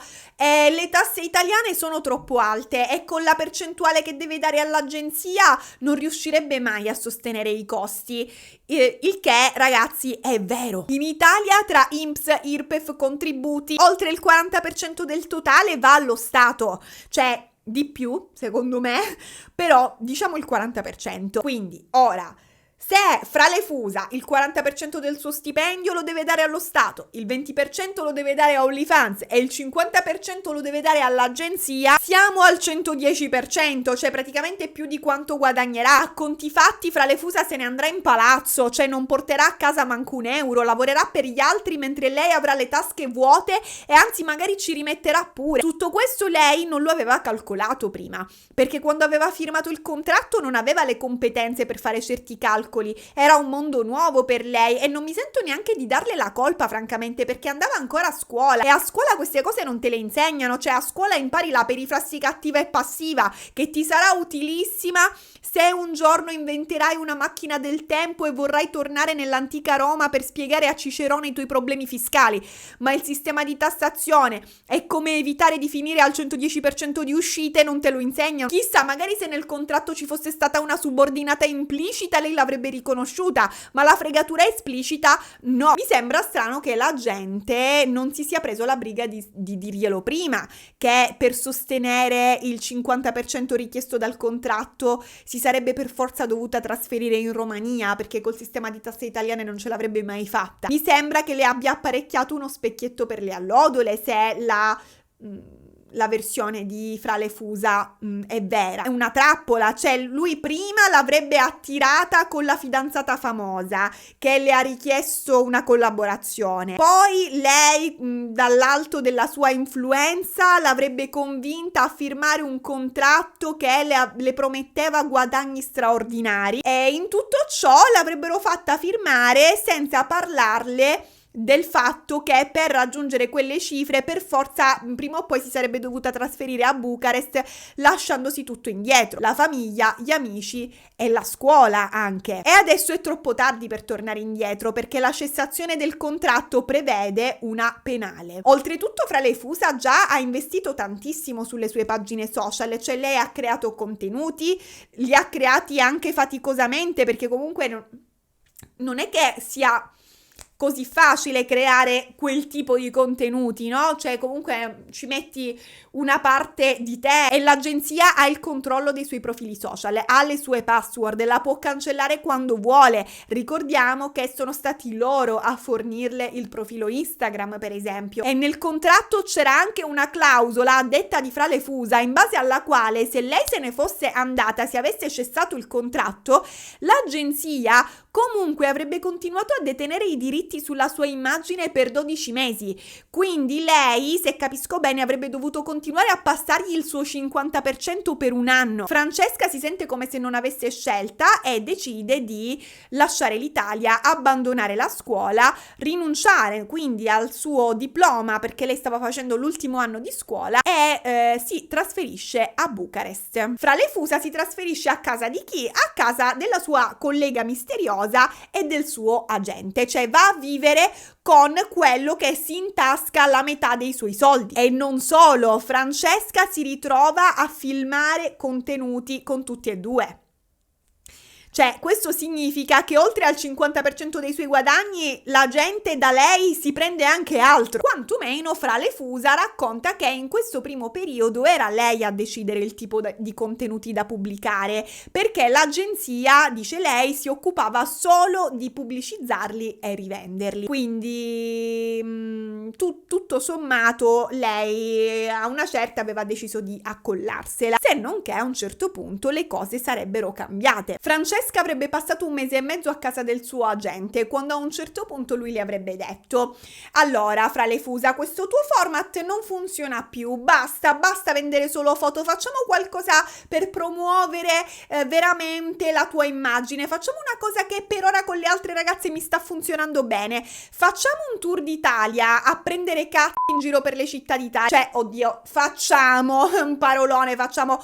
Tu ovviamente vai a farlo, io prendo i soldi. Lo chiameremo in un modo simpatico, Chinotto Tour. Chissà dove è andata a finire l'altra ragazza che faceva il tour con te. L'idea del Chinotto Tour inizialmente a Fra le Fusa non sembra così terribile, ma perché? Perché la gente le dice amo, devi dire ai fan che farai video con loro, cioè ma sarà una farsa, non devi farlo veramente. Tra l'altro, a dirla tutta, Fra le Fusa quando racconta sta cosa usa il plurale, cioè lei dice che la gente le dicesse dovete dire ai fan che farete video con loro, questo perché immagino aveva una compagna. E chi era? Sofia forse? Sarebbe quindi Fra le Fusa l'amica scomparsa? Chissà dove è andata a finire l'altra ragazza che faceva il tour con te.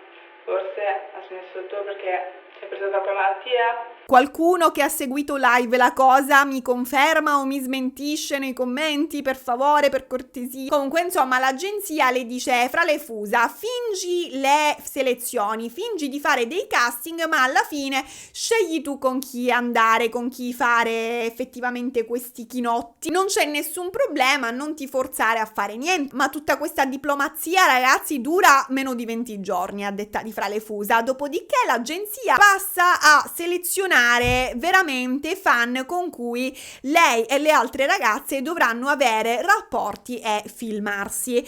Non c'è obbligo tecnicamente, ma c'è un'insistenza martellante da parte dell'agenzia, c'è una manipolazione che in base alla versione di Fra le Fusa ti porta a pensare o fai questo oppure smetti di lavorare, smetti di guadagnare. Ah no ragazzi, scusate, in realtà il Chinotto Tour viene dopo, perché il primo tour che viene fatto fare a Fra le Fusa è Mucchio Selvaggio, il Mucchio Selvaggio Tour, un tour di gruppo in giro per l'Italia, quindi una cosa diversa, diciamo, più strong. Il focus non era sul chinotto, diciamo, ma sulla mucchiata. Vabbè, comunque sta di fatto che poi arriva a fare il Chinotto Tour. Non so però come sia finito questo Mucchio Selvaggio Tour, non so se lei abbia effettivamente fatto delle tappe oppure no. Non mi ricordo se l'ha detto, credo che non abbia detto nulla a proposito. Sta di fatto che Francesca, detta sua, dopo il Mucchio Selvaggio Tour avrebbe fatto il Chinotto Tour, quindi a conti fatti con Sofia, sempre che però, ripeto, non ho trovato contenuti di loro due insieme, contenuti di Fra le Fusa che dice per esempio requisiti per il Chinotto Tour, sapete, no? Tutti questi videucci che fanno queste ragazze dei tour. Insomma, all'inizio appunto l'agenzia le dice guarda tranquilla, sarà tutto finto, sarà una trovata di marketing solo per fare hype, quindi l'agenzia, stando a quello che racconta Fra le Fusa, avrebbe usato con lei la tecnica della rana bollita, cioè per chi non la conoscesse, questa metafora descrive una rana che è messa in una pentola di acqua la quale viene scaldata a fuoco lento, non si accorge del pericolo, cioè lei sta lì bella rilassata, tipo in piscina, ma l'acqua in cui è immersa si scalda lentamente e quando ormai è bollente la rana non ha più le forze per scappare perché le si è abbassata la pressione e muore male. Allo stesso modo Fra le Fusa dapprima è stata spinta a firmare un contratto che prevedeva semplicemente di dover dare il 50% dei guadagni all'agenzia, dopo le è stato detto che si doveva anche trasferire in Romania. Poi le è stato detto: guarda, non va bene che fai solo foto, devi anche fare il tour, però non ti preoccupare, sarà una cosa finta, o comunque scegli tu con chi bombare e filmarti. Infine le sarebbe stato detto: guarda, per andare avanti devi bombare con questa persona e quest'altra persona. Ora, come se tutto questo non bastasse, a un certo punto il suo agente le dice: Francesca, dovresti proprio scegliere persone più mature, più grandi di età. E c'è un audio anche che Fralefusa fornisce e che ci fa ascoltare direttamente in diretta TV. Ma prima di ascoltarlo fermiamoci un attimo per ragionare. Voi vi ricordate, giusto, che Sofia, la creator che promuoveva il chinotto tour su TikTok, ammiccava agli uomini più grandi di età? Ho registrato un video con un sessantenne ed era gasatissimo, molto più dei ragazzini di oggi. Ecco qua. Mi torna tutto, perché Fralefusa, che sembra a questo punto essere l'amica scomparsa di Sofia, quella che partecipava al chinotto tour insieme a lei, dice proprio che l'agenzia la spingeva a cercare uomini più anziani. A dimostrazione di tutto questo, Fralefusa appunto fornisce alla trasmissione Carta Bianca niente meno che un audio WhatsApp attribuito proprio a questo agente. Nella registrazione sentiamo chiaramente un uomo che dice: per dare credibilità al tour non potete farlo con ragazzi. Ragazzi pazzi, dovete farlo con gente di 40-50 anni. Adesso settimana prossima usciamo con un video con un settantenne e loro non hanno nessun problema a fare video del genere.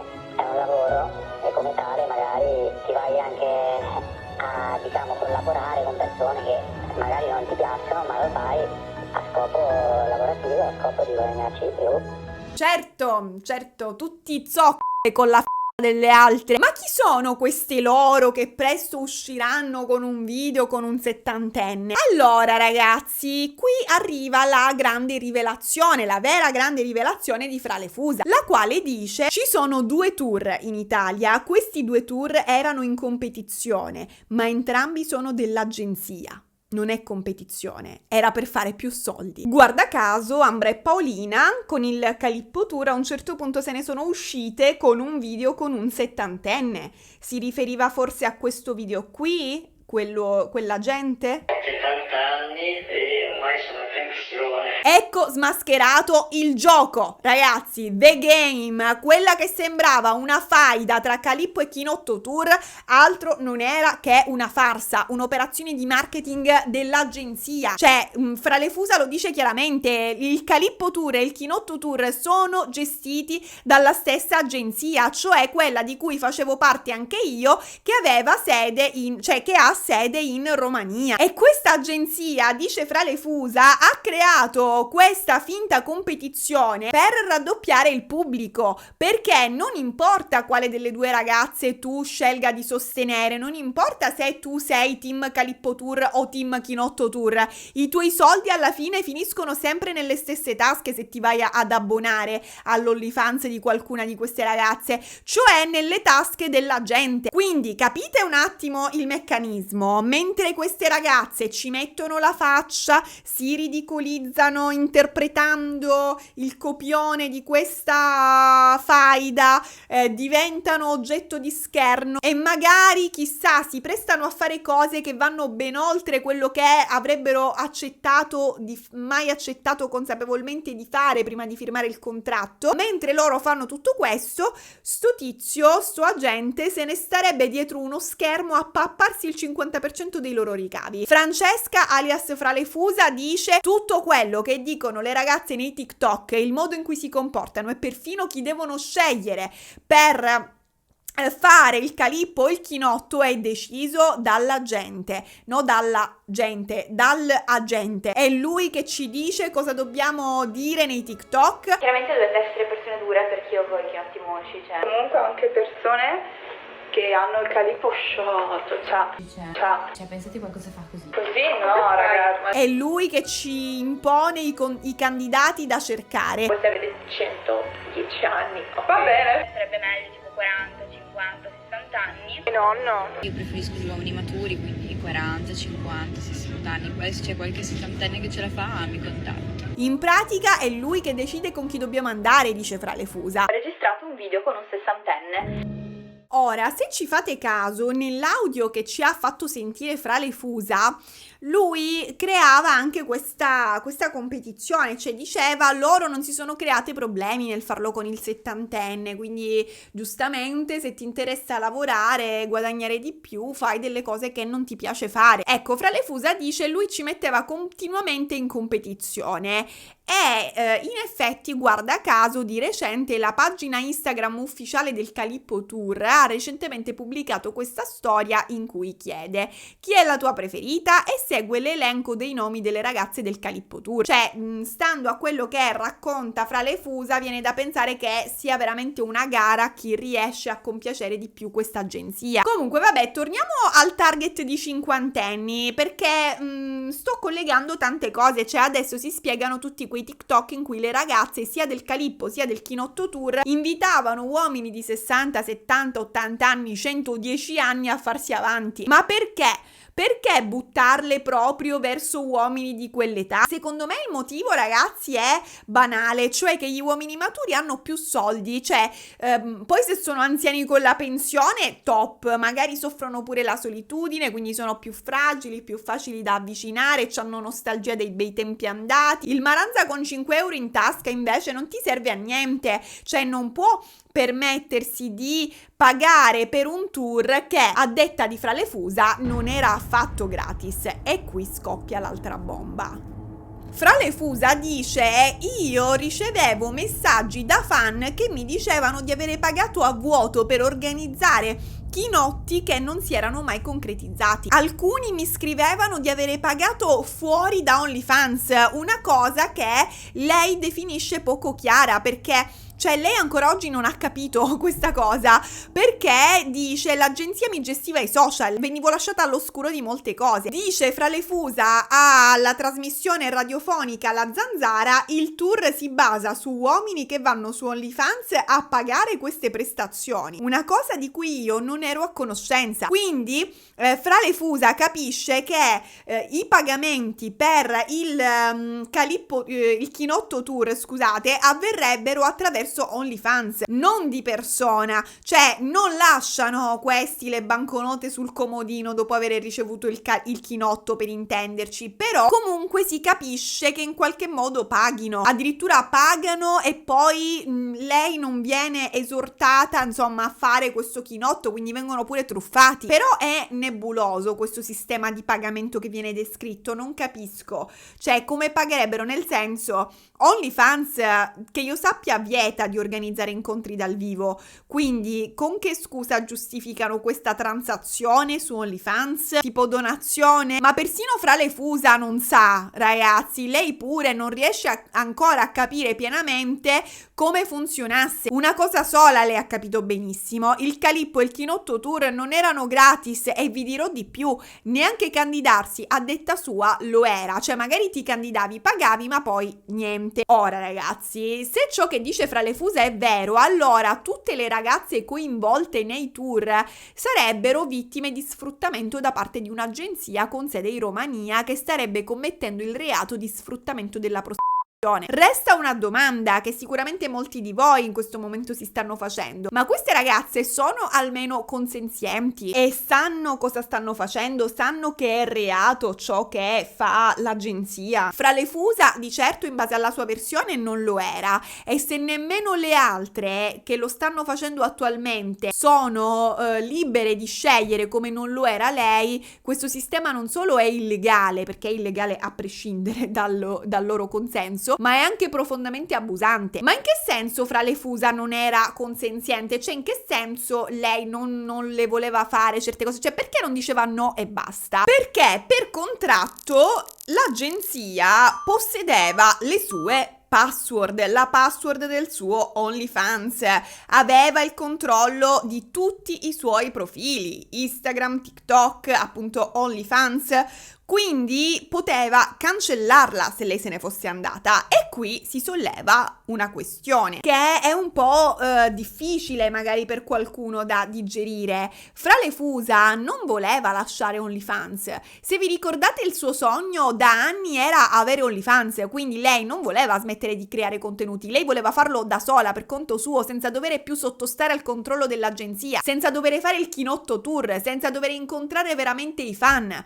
Però lei aveva la sensazione di avere solo due opzioni: o lasciava completamente OnlyFans oppure restava sotto l'agenzia. E così Fralefusa continuava e ogni volta, dopo ogni chinotto, diciamo, piangeva. Questo lei lo racconta alla trasmissione La Zanzara. Tra l'altro i rapporti, dice Fralefusa, non erano neanche protetti, quelli del chinotto tour, perché secondo la gente era meglio per il video, cioè il preservativo non è aesthetic, come l'hashtag ADV, e quindi lei si prendeva la responsabilità di far fare i controlli ai suoi clienti, cosa di cui l'agenzia invece non si preoccupava minimamente, a detta sua, nonostante fosse proprio l'agenzia a decidere chi Francesca dovesse incontrare, quando e come, cosa dovevano fare. Ora ragazzi, se ciò che racconta Fralefusa è vero, questo dimostrerebbe che come l'agenzia fosse veramente interessata solo al guadagno delle ragazze e non al loro benessere. Non le proteggeva, una macchina spietata di sfruttamento, le lasciava affrontare i rischi fisici e psicologici di questi tour. E infatti a un certo punto Fralefusa comincia a somatizzare, sviluppa un'infiammazione ai nervi ottici per cui praticamente non vede più bene, vede offusca, cioè non lo so veramente lei come l'abbia manifestata, però so, cioè da quello che ho capito i sintomi di questa patologia sono il non vedere più bene, vedere offuscato o addirittura vedere meno i colori. Quindi insomma Fralefusa va dal neurologo. Da quello che mi sembra di capire alla fine la causa era forse stress cronico, non so, magari c'era dell'altro. Sta di fatto che nonostante lei stia male è costretta a continuare il tour ed è qui che lei decide di darci un taglio. Dice Fralefusa, io non volevo più sentirmi come se fossi una prostituta. Dapprima Fralefusa parla con persone vicine alla gente, il capo diciamo di questa agenzia, perché cerca attraverso loro di fargli arrivare il messaggio che lei non vuole più continuare, cerca di mandargli qualcuno a dirglielo al posto suo, ma alla fine è lei a trovare la forza di dirgli basta. Fralefusa smette di pubblicare video delle tappe del tour e già che è in Italia, perché stava facendo appunto il tour in Italia, non ci torna più in Romania, anche se questo significa lasciare lì tutte le sue cose. Tutta questa storia non è che si sviluppa in anni ragazzi, ma in pochi mesi. Fralefusa avrebbe vissuto a casa del suo presunto sfruttatore in Romania per 1 mese e mezzo, per dire quanto velocemente questo sistema possa distruggere la salute mentale e fisica di una persona. A questo punto Fralefusa sparisce dai social per un po'. Poi, il tempo di avere metabolizzato la situazione, decide di riprendere in mano la sua vita. Lei, ragazzi, vuole tornare su OnlyFans, ma lo vuole fare per conto suo. Cioè, lei non glieli vuole dare i diritti all'agenzia per 1 anno, quindi che cosa fa? Si rivolge a un avvocato, gli mostra questo maledetto contratto che aveva stipulato con l'agenzia e fa una scoperta che cambia tutto ragazzi, il contratto non è valido e Fralefusa si riprende ciò che è suo, ciò che le appartiene, cambia le password dei suoi social e decide di parlare. Allora adesso parlo io e finalmente posso farlo liberamente sui miei canali.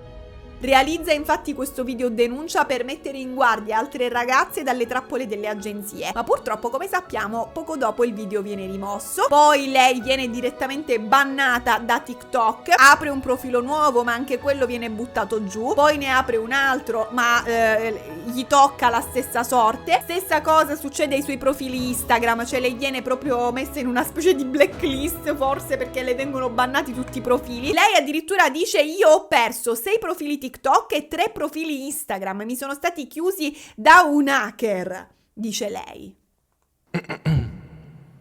Qualcuno ha detto hacker? Fai la sponsor di NordVPN. No, guarda, non fai mi la sembra il sponsor caso. di NordVPN o per campare non ti resta che fare il Calippo Tour.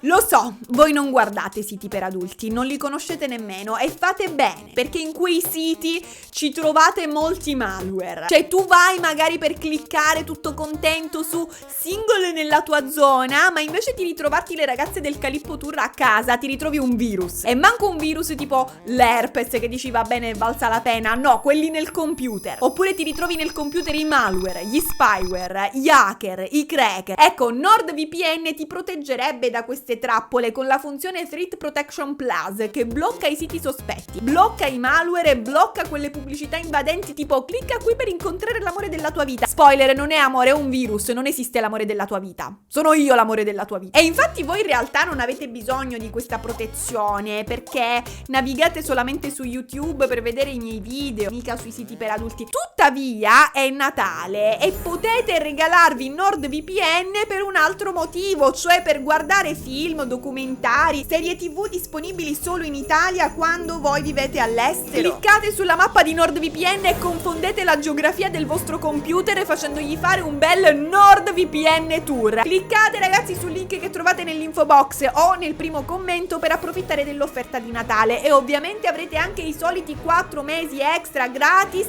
se sceglierete il piano biennale. NordVPN è per tutti ragazzi, anche per i Maranza. Indossate sempre la protezione ragazzi, anche sui vostri dispositivi elettronici.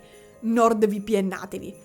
Tornando a Francesca Fralefusa e ai suoi 23 profili bloccati, ormai il dado è tratto, cioè ne hanno tempo di bloccarle i profili, ormai Fralefusa ha lanciato il messaggio e inizia a ricevere una pioggia di testimonianze da ragazze che vivono situazioni simili a quella che dice di avere vissuto lei. Ora, alcune di queste ragazze farebbero parte della stessa agenzia, quella in Romania. Tra parentesi ragazzi, ha sede in Romania, questa agenzia però sono italiani, cioè gente italiana, specifichiamo questa cosa. Tra le testimonianze, dice Fralefusa, ci sono anche ragazze minorenni. Cioè in realtà Fralefusa inizialmente quando a Carta Bianca le avevano chiesto ma quindi ci sono anche ragazze minorenni che lavorano con questa agenzia? Lei aveva risposto no, non che lavorano, però appunto questo manager sfrutta la loro immagine per ottenere questo tipo di contenuti. Una risposta criptica, oserei dire che non ci aveva proprio senso, ma infatti in un'intervista successiva, tra l'altro sempre a Carta Bianca, insieme a un'altra ragazza di nome Nicole, confermerà che sotto la stessa agenzia, sì, c'erano effettivamente minorenni. Francesca Fralefusa stima che il 90% delle ragazze su OnlyFans lavori sotto un'agenzia. Un dato che se venisse confermato sarebbe scandaloso, perché anche se l'agenzia non ti fa trasferire in Romania, non va bene, cioè anche se, metti caso che ti tratta bene, comunque non è legale, è comunque sfruttamento. Non ci può essere un intermediario tra la donna, la persona che offre la prestazione sessuale è il cliente, l'utente. Comunque ad oggi Fralefusa è riuscita a riottenere anche il controllo del suo profilo OnlyFans.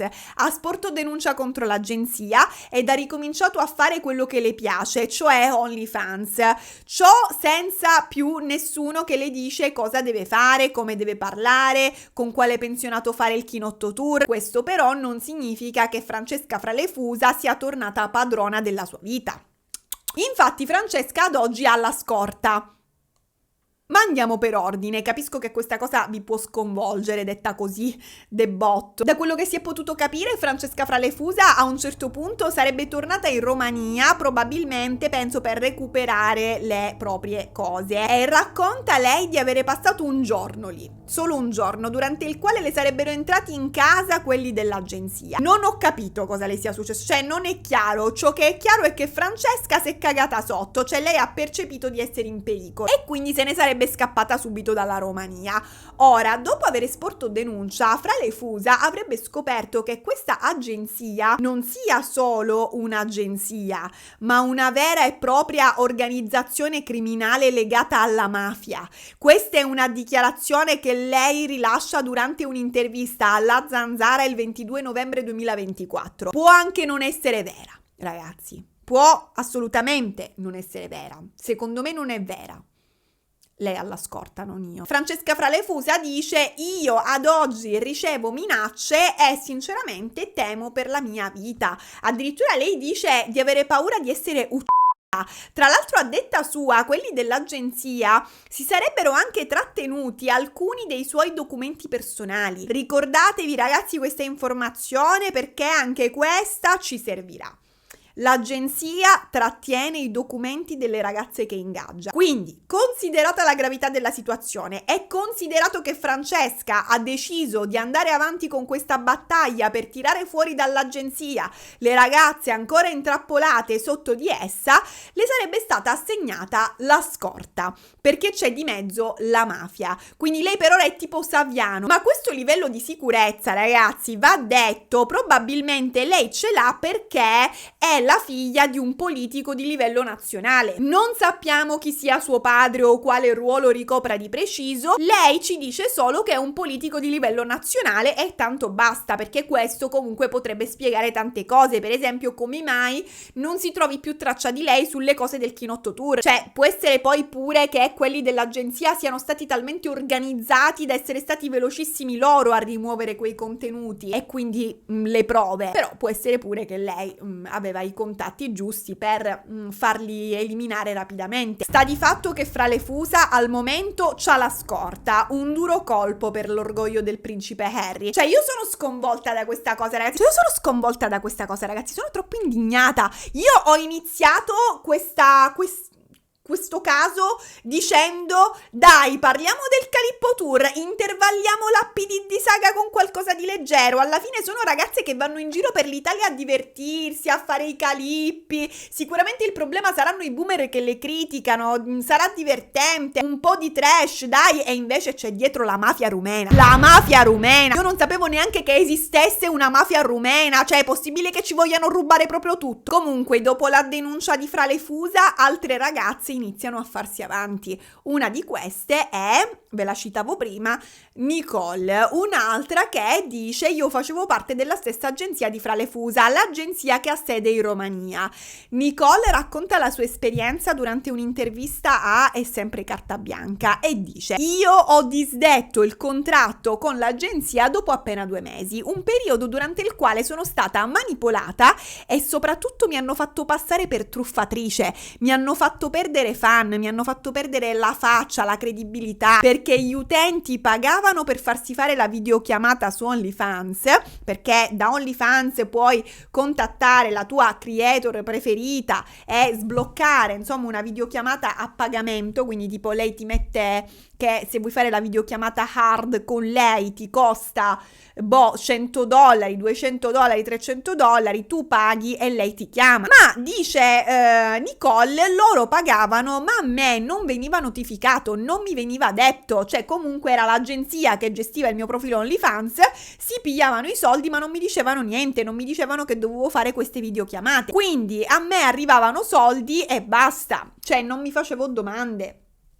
Anche io ambisco a vivere così, comunque, che mi arrivano i soldi e non mi faccio domande. Anche perché, poi dirà Nicole, io non avevo dubbi sulla cosa, perché in realtà alcune videochiamate le facevo, non è che non ne facevo, solo che praticamente gli utenti mi pagavano per ricevere la videochiamata su OnlyFans e l'agenzia decideva a sua discrezione, cioè a simpatia, a sentimento dell'agenzia stessa, quali richieste comunicarmi. Quindi io alcune le facevo, ma la maggior parte degli utenti veniva ignorata. Questo sistema faceva entrare tanti soldi all'agenzia, ma distruggeva la credibilità di Nicole. E quindi siamo sempre lì, ragazzi, cioè giocare con la credibilità delle creator, che tanto una volta distrutte, una volta finito di spolparle fino all'osso, verranno sostituite da nuove reclute che avvieranno un nuovo tour e l'agenzia continuerà a lavorare. Saranno loro che non potranno più lavorare perché ormai si saranno giocate la faccia e nessuno crederà più nei loro servizi. Comunque Nicole in realtà precisa di non avere mai partecipato a un tour, quindi sotto questa agenzia ci sarebbero anche ragazze che si limitano a fare solo OnlyFans. è che non fanno tour. Ci sarebbero delle vittime insospettabili di questo sfruttamento. Nicole rivela inoltre di avere dovuto pagare una penale per uscire dal contratto, come se non fosse già abbastanza avere dovuto dare il 50% dei suoi guadagni all'agenzia. Quindi lei comunque racconta le stesse identiche cose di Fra le Fusa. Come se tutto questo non bastasse, dice Nicole, questi qua stanno continuando a vendere i miei contenuti a prezzi stracciati, anche se io ho lasciato l'agenzia. Cioè si stanno facendo le offerte Black Friday su quella che ormai è uscita dall'agenzia, tipo ultimi pezzi disponibili. A questo punto la trasmissione È sempre carta bianca cerca di contattare Ambra per invitarla in studio, ma il messaggio che riceve in risposta è questo che vedete: ciao, ho visto certi personaggi che invitate in trasmissione che dicono solo falsità per avere un minimo di visibilità e onestamente preferisco non mischiarmi con queste cose, grazie comunque. Quindi ragazzi, Ambra sostiene che Fra le Fusa e Nicole mentano e scoppia lo scandalo e le Iene tornano a intervistare Ambra e Paolina. Se da carta bianca hanno rifiutato l'invito, con le Iene le due ragazze accettano di parlare perché ormai si fidano delle Iene. Quello che non sanno Ambra e Paolina è che nel frattempo la redazione delle Iene ha ricevuto molte segnalazioni, alcune delle quali avanzano un'accusa molto specifica. Dietro il Calippo Tour si nasconderebbe una truffa organizzata per spillare soldi a chi si candida.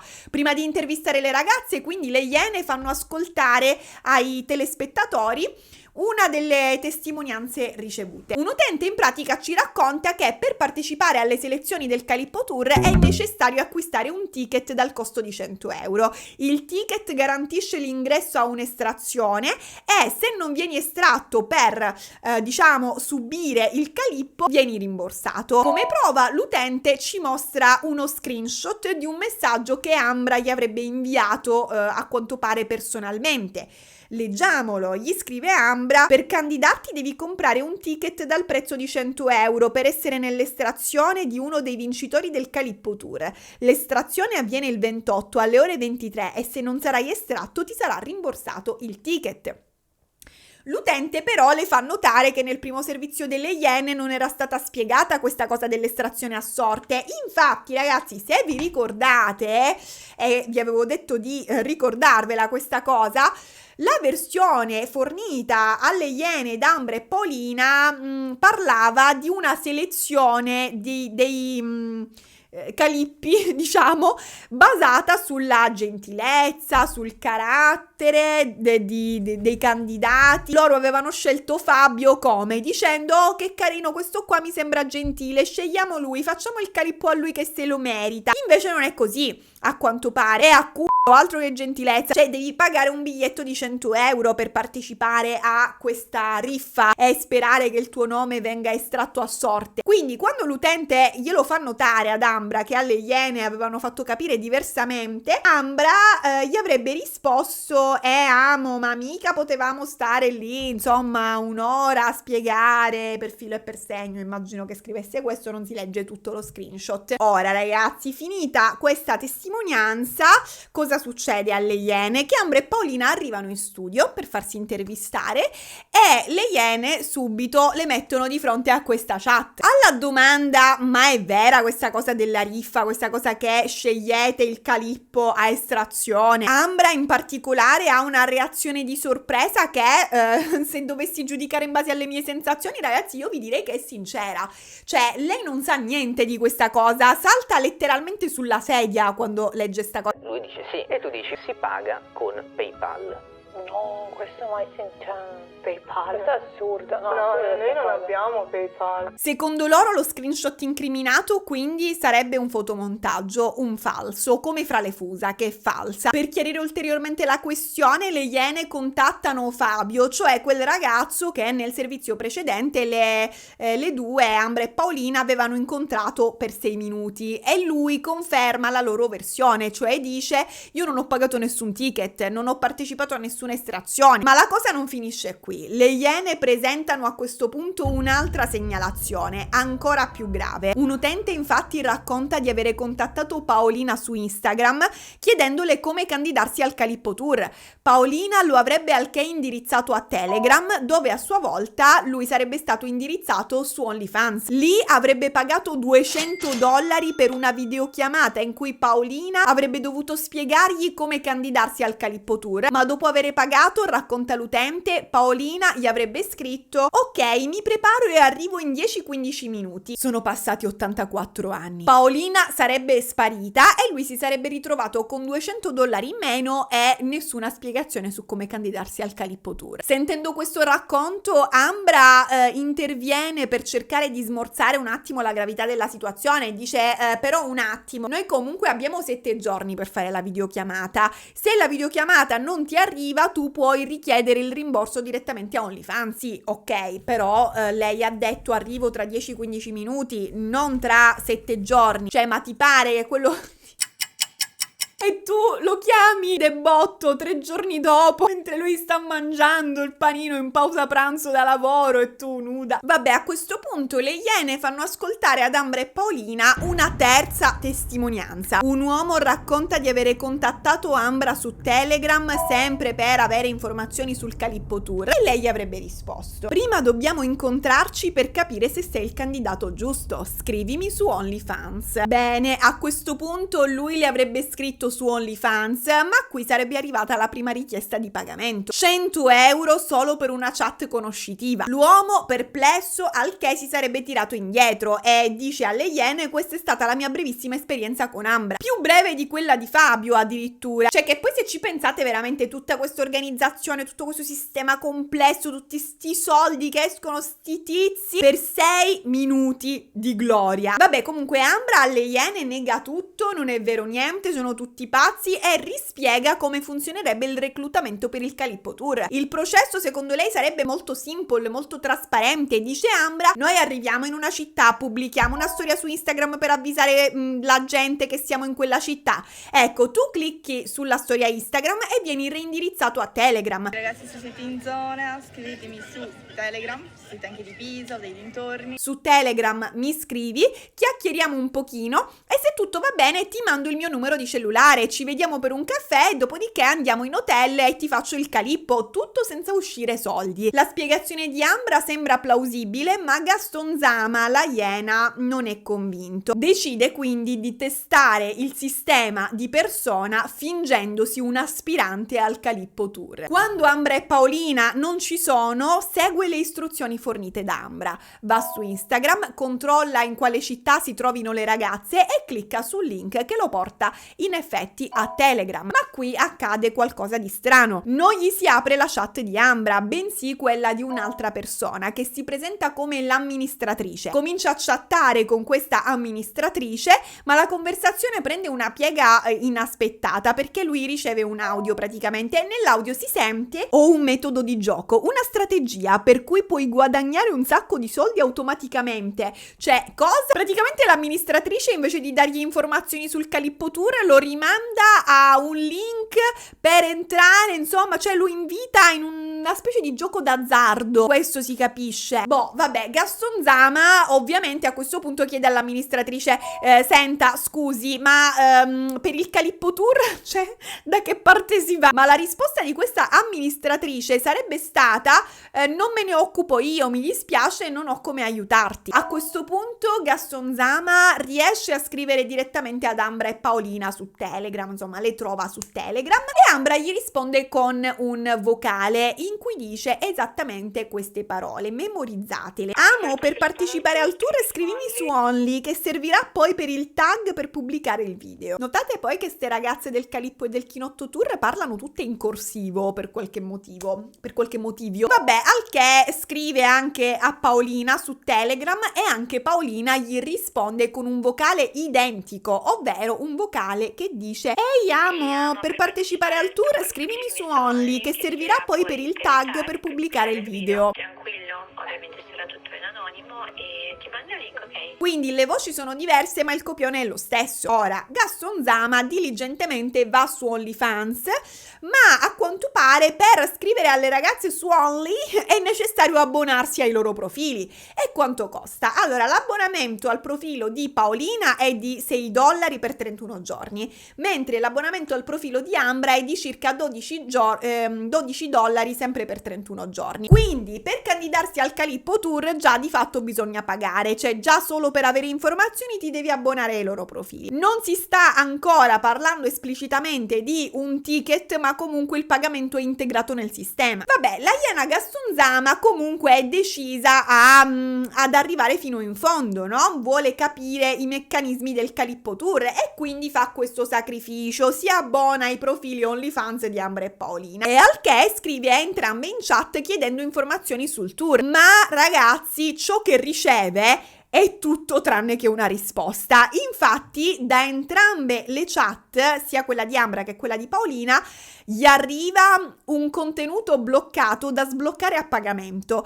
$16 per il video di Paolina e $19 per quello di Ambra. Ma quindi praticamente Paolina sarebbe la versione low cost? Ma che significa? Vabbè, insomma, Gaston Zama continua a chiedere informazioni in chat ignorando i video a pagamento, ma tutto ciò che riceve sono messaggi preimpostati che lo invitano a sbloccare altri contenuti a pagamento. Sblocca questo video, sblocca quest'altro video, fai la videochiamata con me. Cioè praticamente si gioca sull'equivoco, perché il sistema sembra volere indurre l'utente a credere che acquistando i contenuti bloccati riceverà le informazioni che cerca. Perché se io ti chiedo ciao, come mi candido al Calippo Tour, e tu mi rispondi con un video da sbloccare a pagamento, mi sembra che quel video sia il tutorial, no? E invece no. Addirittura a un certo punto in chat a Gaston Zama arriva l'offerta di una videochiamata, ovviamente a pagamento, $200 per Paolina, $100 per Ambra, quindi in questo caso Paolina costa di più. Tu utente che vuoi informazioni sul Calippo Tour, che cosa pensi? Se sblocco la videochiamata potrò interagire direttamente con Ambra o con Paolina e quindi potrò fare loro tutte le domande che voglio e potrò ottenere le risposte che mi servono. E quindi prima di tutto Gaston Zama chiede in chat ad Ambra: ma scusa, devo pagare? E qui Ambra finalmente si palesa e gli risponde: eh sì amore. A questo punto Gaston Zama le scrive: nel servizio delle Iene però, che paraculo, nel servizio delle Iene però non spiegavate che bisogna pagare per accedere alla selezione del Calippo Tour? Vabbè, insomma, pur lamentandosi, Gaston Zama paga questi $100 per fare la videochiamata con Ambra, ma invece di ricevere la videochiamata da Ambra gli arriva un altro contenuto bloccato da sbloccare a pagamento per $50. Ambra lo accompagna con questo messaggio: qui e ci siamo. Cioè in pratica gli dice: dai, sblocca quest'altro contenuto e avrai la videochiamata per cui hai pagato poco fa. Ma che vuol dire? Cioè Gaston Zama, scioccato, a questo punto le scrive: ma come altri $50? E al che Gaston Zama si accorge che però effettivamente sul bottone per sbloccare la videochiamata con Ambra compariva la cifra di $100, ma leggendo attentamente il messaggio sotto c'era scritto: qui il pagamento della cam, sblocca qui e sono tutta tua, 150. Questo 150 traditore scritto piccolo piccolo rivelava che i $100 iniziali non sarebbero bastati. Una volta pagati avresti dovuto aggiungerne altri 50. Cioè praticamente volevi un calippo e invece ti viene servita un incubo. Vedete che cosa ingannevole? Cioè, pensate che questo ragionamento l'utente se lo deve fare a c***o duro e quindi è tipo una circonvenzione di incapace. Cioè, mettiamoci nei panni dell'utente che ha speso €100 per fare sta videochiamata e poi riceve la richiesta di spenderne altri 50 per avere quella videochiamata per cui pensava che bastasse pagare €100. E che fa ormai? Cioè, butta €100 perché non vuole mettere gli altri 50? No, ovviamente non li butti €100, ormai aggiungi la rimanenza. È una dinamica veramente ingannevole. Se la videochiamata fosse costata $150 fin dall'inizio, magari l'utente non accetterebbe. Invece, chiedendo prima una somma più bassa e poi un'altra somma aggiuntiva, capito? capito? Pur di non perdere quella già investita, aggiungi gli altri soldi. Cioè, è una truffa, ragazzi, è tipo un gioco d'azzardo, ma non sapevi di poter perdere. Nel frattempo, nella chat con Paolina, la situazione di Gaston Zama degenera in un mercatino, cioè non è tanto migliore, perché Paolina gli scrive 140 euro e Gaston Zama le risponde 100 euro e sei sicura che mi spieghi come funziona per partecipare? La risposta di Paolina però è no amo, 130 euro. Ma che alla fine, dopo tante contrattazioni, dopo infiniti tentativi di ottenere informazioni, la iena Gaston Zama spende complessivamente $348 e ancora non è riuscito a ricevere alcuna informazione su come cacchio candidarsi a sto maledetto Calippo Tour. A questo punto una cosa è sicura: se quello che Gaston Zama ci mostra è reale quantomeno. Ambra e Paolina hanno mentito nella loro intervista precedente alle Iene. Non è vero che le candidature funzionino come loro le descrivevano, cioè con le chiacchierate su Telegram gratuite, ci incontriamo gratuitamente per conoscerci. Non è vero che i candidati non debbano pagare per partecipare al Calippo Tour. I candidati devono pagare, devono sborsare somme considerevoli già solo per ottenere informazioni e comunque non è detto che le ottengano. Ora, ragazzi, dopo aver condotto questa indagine sotto copertura, Gaston Zama di fronte, insomma, ad Ambra e Paolina che sono lì sedute davanti a lui per l'intervista, lui dice loro: raga, ero io. Non giochiamo più. Dillo alla mamma, dillo all'avvocato. E mostra loro le chat, fa ascoltare loro i vocali, presenta loro tutte le prove raccolte. La loro reazione, ragazzi, la reazione di Ambra e Paolina è anche questa volta di sorpresa, cioè anche questa volta a me, non lo so, mi sembrano sinceramente sconvolte. Ovviamente è una mia percezione, cioè non, magari fingono. Però, per esempio, Gaston fa ascoltare alle ragazze l'audio della presunta amministratrice, ma loro dicono: noi non sappiamo chi sia questa amministratrice. Quando Gaston Zama mostra ad Ambra e Paolina tutti i vari contenuti a pagamento da sbloccare ricevuti in chat, Ambra dice: vabbè, ma poi inizia la chat. E Gaston Zama la contraddice e le risponde: no Ambra, non inizia nessuna chat, è questo il problema. E Ambra è lì che dice: ho capito. Cioè lei prende atto della cosa. Addirittura Paolina guarda Ambra come se dovesse essere Ambra a risolvere la situazione. Ed è a questo punto che Gaston Zama fa loro una domanda che aveva già posto precedentemente. Chiede loro: ragazze, c'è qualcuno che lavora dietro di voi? Ma le ragazze negano di nuovo, insistendo sul fatto che gestiscano tutto da sole.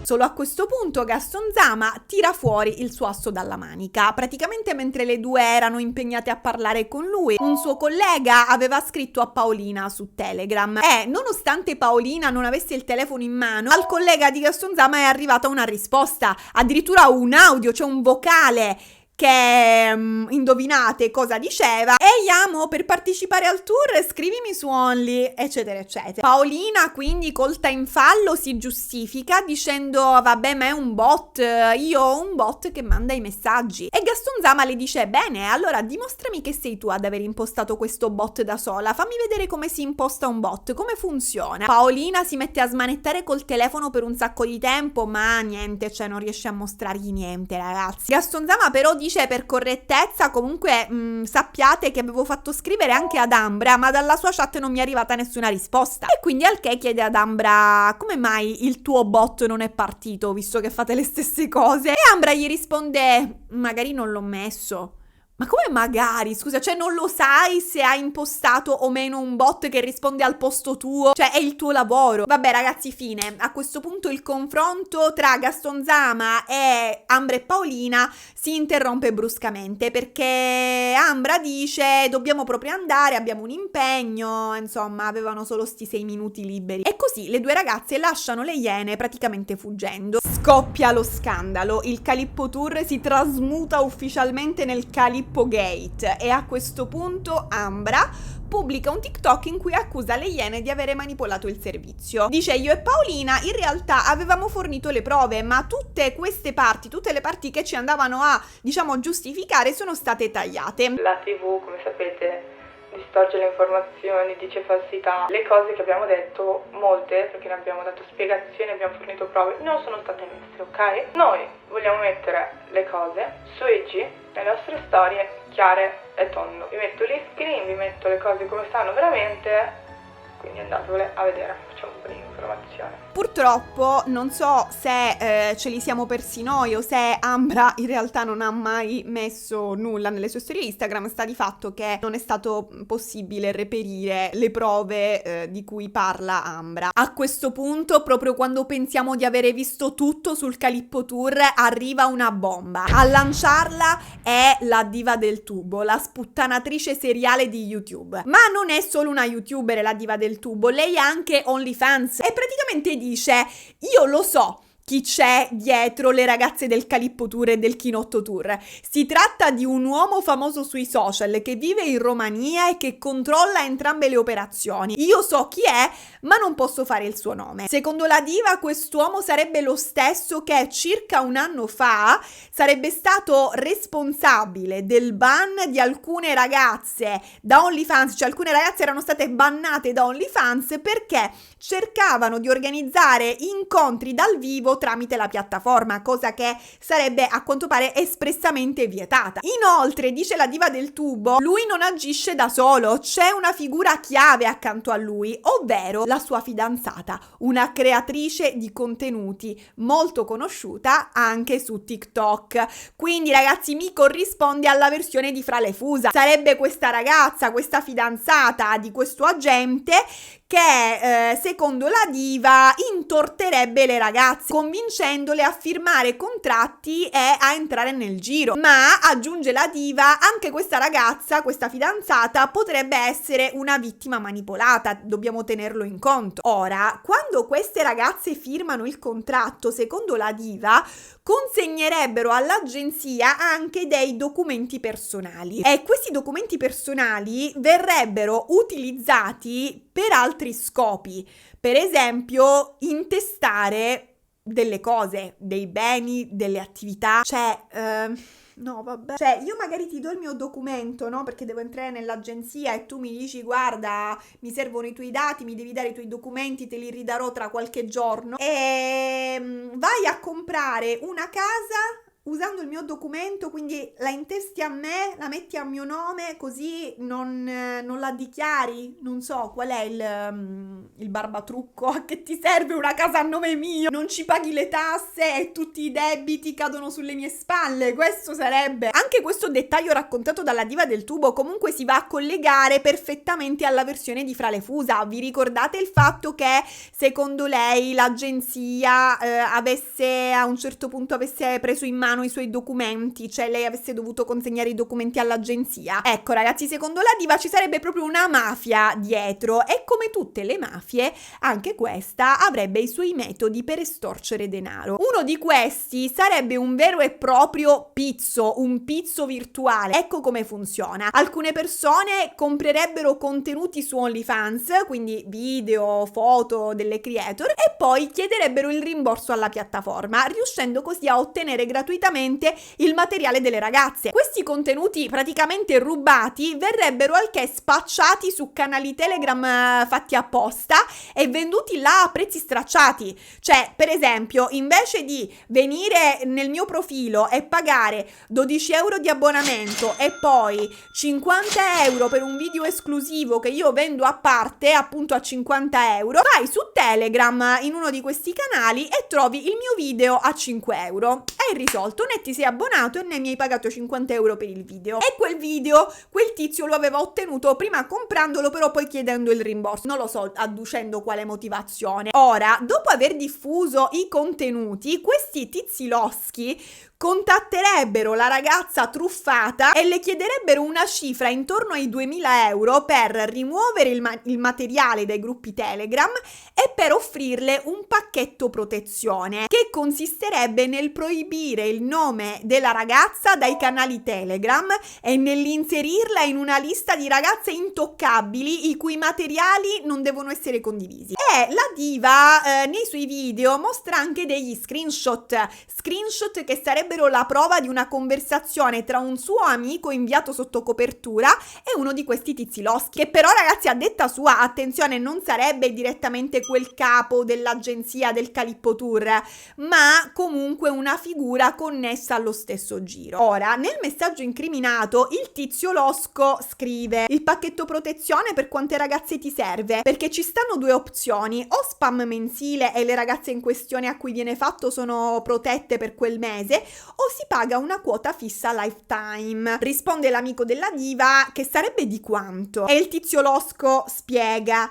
protezione significa bandita come parola nel gruppo, ogni suo contenuto verrebbe successivamente eliminato da ogni canale o gruppo annesso. Dopodiché elenca addirittura 4 gruppi Telegram da cui il materiale verrebbe eliminato e specifica che, insomma, questi sono solo alcuni dei tanti gruppi WhatsApp, Telegram. Alla fine il tizio lurido aggiunge: se sono più ragazze faccio uno sconto. Ma sì, prendi 2 paghi 1. Questo è pizzo, ragazzi, questo è pizzo, è un sistema uguale al pizzo tradizionale. Cioè, il pizzo funziona così: il mafioso ti crea un problema, ad esempio in questa zona derubano i negozi loro, ma poi uno di loro viene e ti offre protezione dal problema che lui stesso ti ha causato o potrebbe causarti. Cioè ti viene a dire: guarda, se vuoi che qua non ti succeda niente, che qua non ti derubino, che qua puoi, diciamo, svolgere la tua attività in santa pace, ci penso io, non ti preoccupare, dammi questi soldini che me ne occupo io e stai tranquillo che non ti viene a disturbare nessuno. Cioè praticamente tu paghi per evitare che ti succeda qualcosa che non ti dovrebbe comunque succedere. È lo stesso meccanismo, ragazzi. Ora, le persone che gestiscono tutto questo sistema sarebbero collegate, da quello che mi pare di capire,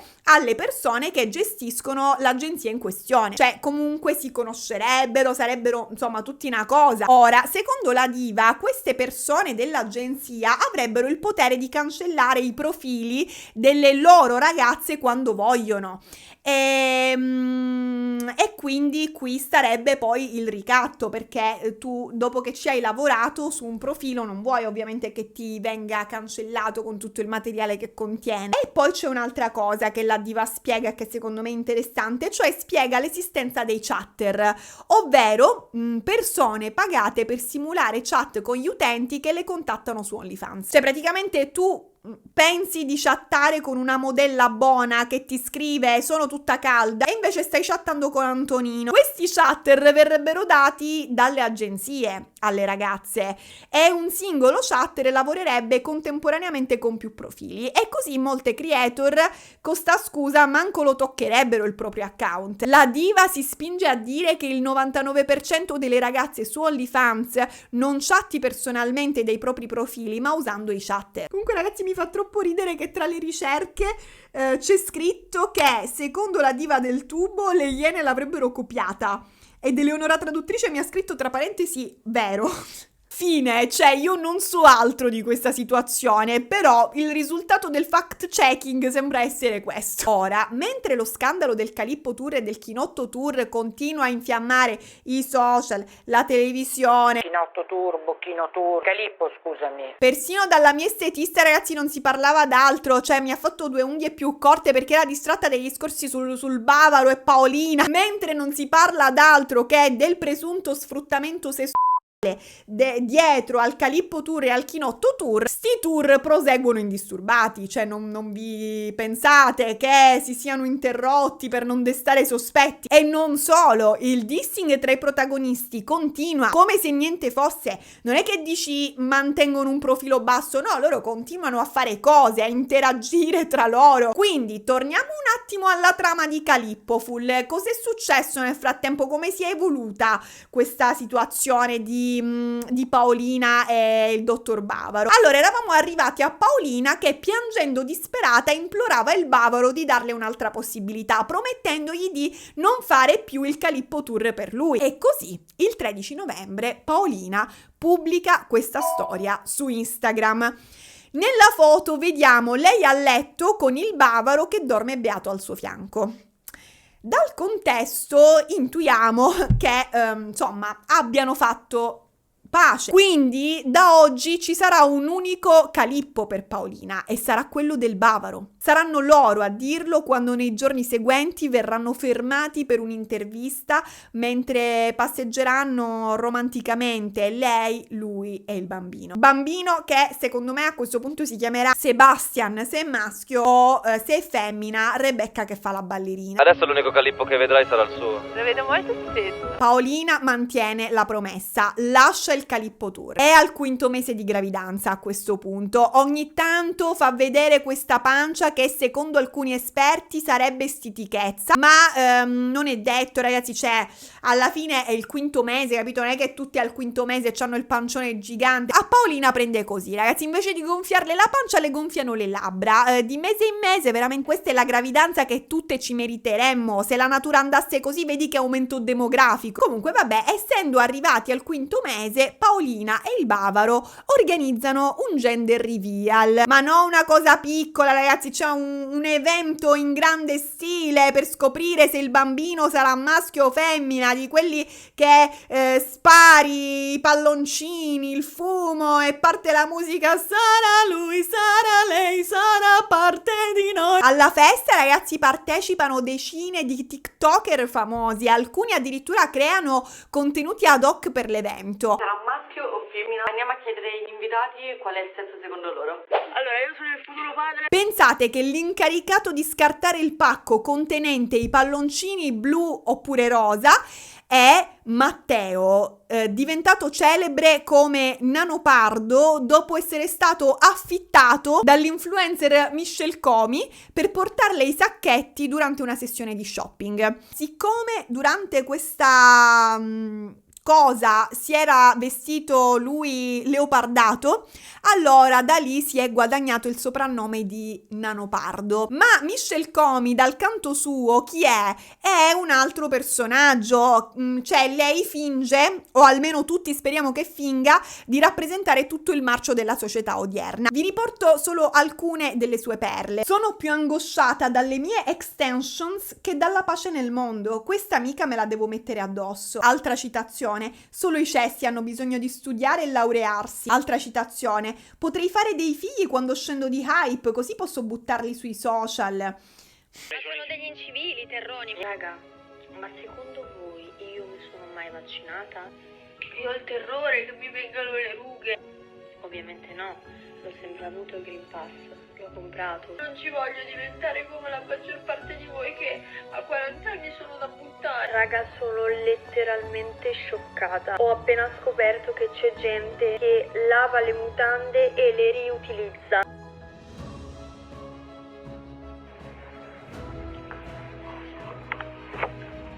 Un bracciale di bulgari. Vabbè, dai. Ma Michelle, ma guarda quanti bei regali ma non mi ricevuto. piace, avevo detto che volevo quello di Castello. Ma che cazzo vuoi dire? Ma guarda che cavallo. Dico al padre, non lo metto, non lo ma voglio. Michelle, Prendetelo tu, ma che cazzo? Recentemente aveva anche avviato una raccolta fondi per rifarsi il seno, aveva raccolto un sacco di soldi, poi vabbè ce l'ha con i terroni e ovviamente, che ve lo dico a fare, Michelle Comi ha un profilo OnlyFans. Quindi praticamente, ragazzi, non so, notate nulla? Siamo di fronte a un piccolo universo di creator che sono dei veri e propri personaggi, cioè sono delle maschere tipo Pulcinella, Arlecchino, Pantalone, che interagiscono tra loro anche. Fateci caso, ragazzi, i personaggi in cui ci siamo imbattuti fino ad ora sono virali perché? Perché funzionano come fenomeni da baraccone, la gente ride di loro perché si comportano in un modo che sembra non adatto al loro aspetto, per esempio.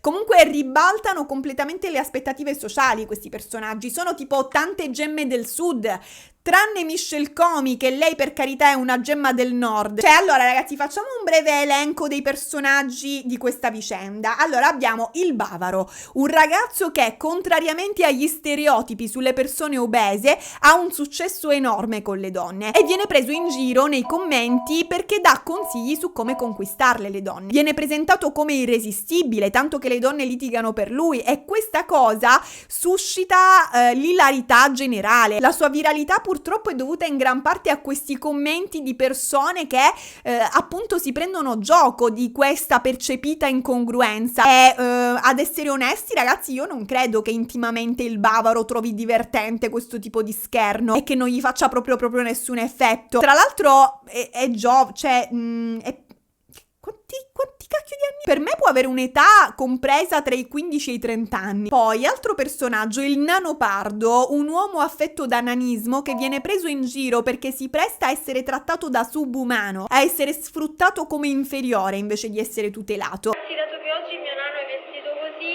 sono venuta da Versace a cercare qualcosa di abbinato. Poi abbiamo Michelle Comi, che pur essendo esteticamente bella ha idee moralmente orribili. Viene insultata sui social per le sue dichiarazioni provocatorie che spingono il pubblico a odiarla, attaccandola con commenti sessisti. Cioè Michelle Comi viene sostanzialmente presa per ad ogni occasione buona. Anche qui quindi abbiamo degli insulti, diciamo, discriminatori. Fateci caso, in questo caso si va contro la donna sessualmente libera. Seguitemi nel ragionamento. Poi c'è Paolina, che incarna il pregiudizio della donna straniera che si fa mettere incinta dal primo che passa. Guarda caso proprio un antico cliché razzista e sessista. Ora ragazzi, il fatto che questi personaggi si espongano volontariamente, accettando quasi di essere derisi, no? Secondo me ci piace, cioè ci piace proprio tantissimo, perché ci fa sentire liberi di poterli prendere in giro, liberi di poter finalmente liberare il nostro bisogno di bullizzare le persone che sotto sotto, in un anfratto oscuro della propria coscienza, qualcuno ritiene inferiori a sé. Le persone obese, le persone con disabilità, gli stranieri. Possiamo addirittura, grazie a Michelle Comi, odiare le donne sessualmente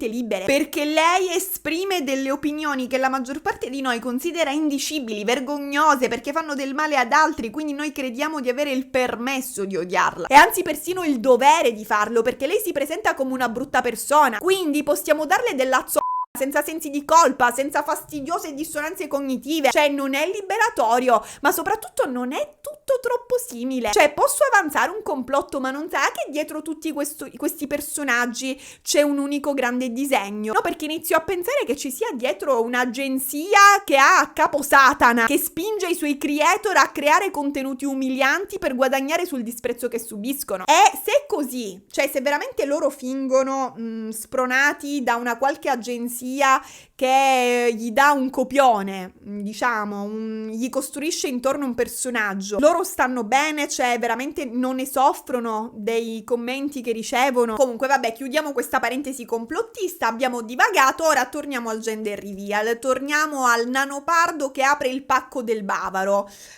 Il gioco è che tutto quello che dico in questa storia deve sembrare la trama di un contenuto per OnlyFans. E insomma ragazzi, scopriamo così che il figlio di Paolina e del bavaro sarà un maschietto. Auguri. Nei giorni seguenti sui social Paolina sfoggia il suo pancione, che a questo punto sembra veramente molto grande, e a questo punto qualcuno inizia ad avere la terribile sensazione che la ragazza sia incinta per davvero. C'è preoccupazione nell'aria, non è il caso che sia vero, cioè fare un figlio non è come adottare un criceto. Premesso che a Paolina e al bavaro non affiderei neanche un criceto in questa fase delle loro vite, cioè non so ragazzi, io dubito un po' della loro prontezza a diventare genitori, non so perché, cioè noto alcune criticità, mi sembrano due ragazzini persi nei loro drammi personali, non due adulti responsabili. Sarà il fatto che litigano nelle storie Instagram a farmelo pensare, non so. Complimenti, tu sei proprio padre dell'anno. Sarà che i loro atteggiamenti sembrano più orientati a fare il circo invece che a riflettere. Sarà quel che sarà, ma mi pare che ancora non abbiano raggiunto, insomma, la maturità necessaria, la stabilità emotiva necessaria per affrontare la crescita di un figlio. Dico, non c'è niente di male nell'essere maturi alla loro età, qualunque sia l'età, però capito, per diventare genitore ti devi dare una svegliata, perché poi non sei più responsabile solo di te stesso, ma di un altro essere vivente che vorrà morire, perché i neonati vogliono morire. Siamo tutti d'accordo con questa cosa? Cioè io non so perché, però se ci fate caso, ogni cosa che fanno i neonati sembra mirata a morire male. Cioè ci dicono che noi donne creiamo il miracolo della vita. No, il miracolo è mantenerli in vita dopo averli fatti, perché noi in 9 mesi di gravidanza, a quanto pare, cioè dico proprio per esperienza personale, non siamo in grado di creare degli esseri viventi con un'intelligenza sufficiente a non soffocare col proprio vomito nel sonno. Li devi mettere di lato tu. nella culla per evitargli questa fine pietosa, perché loro non si sanno mettere di lato da soli, capito? Non si sanno girare, ragazzi, le lepri dopo un mese di gravidanza partoriscono dei cuccioli che già saltano e si nutrono da soli. Noi in 9 mesi li facciamo che non si sanno girare. Quindi capite che sfida avere un figlio, e questa è la parte facile dell'avere un figlio. Dopodiché gli devi pure insegnare a stare al mondo, devi essere un punto di riferimento emotivo. Crescendo il figlio inizierà ad avere delle paure, delle insicurezze, avrà bisogno di sentirsi al sicuro, di sentirsi rispettato come essere umano, il che tra parentesi esclude il farlo diventare protagonista di una telenovela su TikTok incentrata su cosa sia meglio tra il Calippo e il Chinotto Tour. E intanto, ragazzi, Paolina e il Bavaro sembrano essere veramente incinti a questo punto della storia. Aspettano un maschio. Paolina è al 5° mese, ha chiuso coi Calippi, adesso il tour lo farà solo nei punti prenatal per comprare le tutine. Che dire, speriamo che per contratto non bisogna dare all'agenzia il figlio primogenito, perché considerate le condizioni riferite non mi stupirebbe. Intanto Ambra, rimasta sola a fare il Calippo Tour, si mette alla ricerca di una nuova compagna di avventure. Non passa molto tempo prima che trovi una sostituta, Andrea, che debutta su Instagram con un profilo sospetto. In che senso? Sebbene il suo sembri un account nuovo, vanta già quasi 86.000 follower. Il suo primo post è un annuncio che recita: domani inizio il Calippo Tour con Ambra Bianchini. Questo purtroppo, ragazzi, mi fa pensare alla versione di Fra le Fusa. Vi ricordate che Fra le Fusa spiegava come l'agenzia le avesse fornito un profilo Instagram con moltissimi followers sin da subito? Sembra proprio la stessa cosa. Vabbè, Ambra e Andrea iniziano così la nuova stagione del Calippo Tour. Ma poco dopo le Iene trasmettono un nuovo servizio in cui viene intervistata una donna che si era candidata come compagna di Ambra, compagna di avventure, ma che, dice questa donna, ha mollato tutto perché qualcosa le puzzava, insomma la situazione non le piaceva. Questa donna si presenta come una cam girl, una professione che consiste nel vendere videochiamate erotiche. Ora, le Iene, siccome questa donna vuole rimanere anonima, allora non la inquadrano in volto, ma sulle bocce, quindi la sua privacy è salva. La cam girl racconta che tutto è iniziato quando ha visto un video di Ambra che cercava una nuova compagna per il Calippo Tour. Dice: io ho risposto all'annuncio e ho ricevuto il contatto di Ambra, il contatto WhatsApp, con cui ho iniziato subito una conversazione, al che Ambra mi ha chiesto: vuoi fare il tour o solo una tappa? E io, dice la cam girl, le ho risposto: voglio fare l'intero tour. Al che Ambra, ragazzi, le avrebbe detto: io vivo a Bucarest ma sono sempre in Italia per fare il tour. Bucarest, ragazzi, Romania, proprio la città che Francesca Fra le Fusa aveva indicato come il centro operativo dell'agenzia che gestirebbe il Calippo Tour, il Chinotto Tour, il Mucchio Selvaggio Tour e chissà, magari anche l'Eras Tour. Ma non finisce qui. Ambra a un certo punto avrebbe inviato alla cam girl questo messaggio: guarda, faccio una chat di gruppo con i ragazzi, i miei manager. I manager! Ecco qua, ragazzi, cioè, se questa chat è vera, allora Ambra ha mentito. Non è vero che lavora da sola, come ha sempre dichiarato. Vabbè, a questo punto Ambra aggiunge la cam girl a questa chat di gruppo dove ci sono questi due manager. E qui scopriamo l'identità del manager, anzi dei manager a questo punto. I due manager si presentano come Ice e Edoardo. Di Edoardo non si sa molto, non ancora perlomeno, è un nome generico, non meglio identificato, non so perché non se lo stia inculando nessuno in questo momento sto tizio. Ice invece pare essere il vero cervello dell'operazione, è noto sui social con il nickname Ice Boy e sarebbe lui il misterioso uomo a capo dell'agenzia in Romania. Finalmente le Iene hanno detto il nome di Ice Boy, alla fine ce l'hanno fatta. vista. Per molti questa è una sorpresa. Iceboy infatti è un personaggio già noto su TikTok, ma si era detto, no, che in realtà questa persona era già famosa su TikTok ed è noto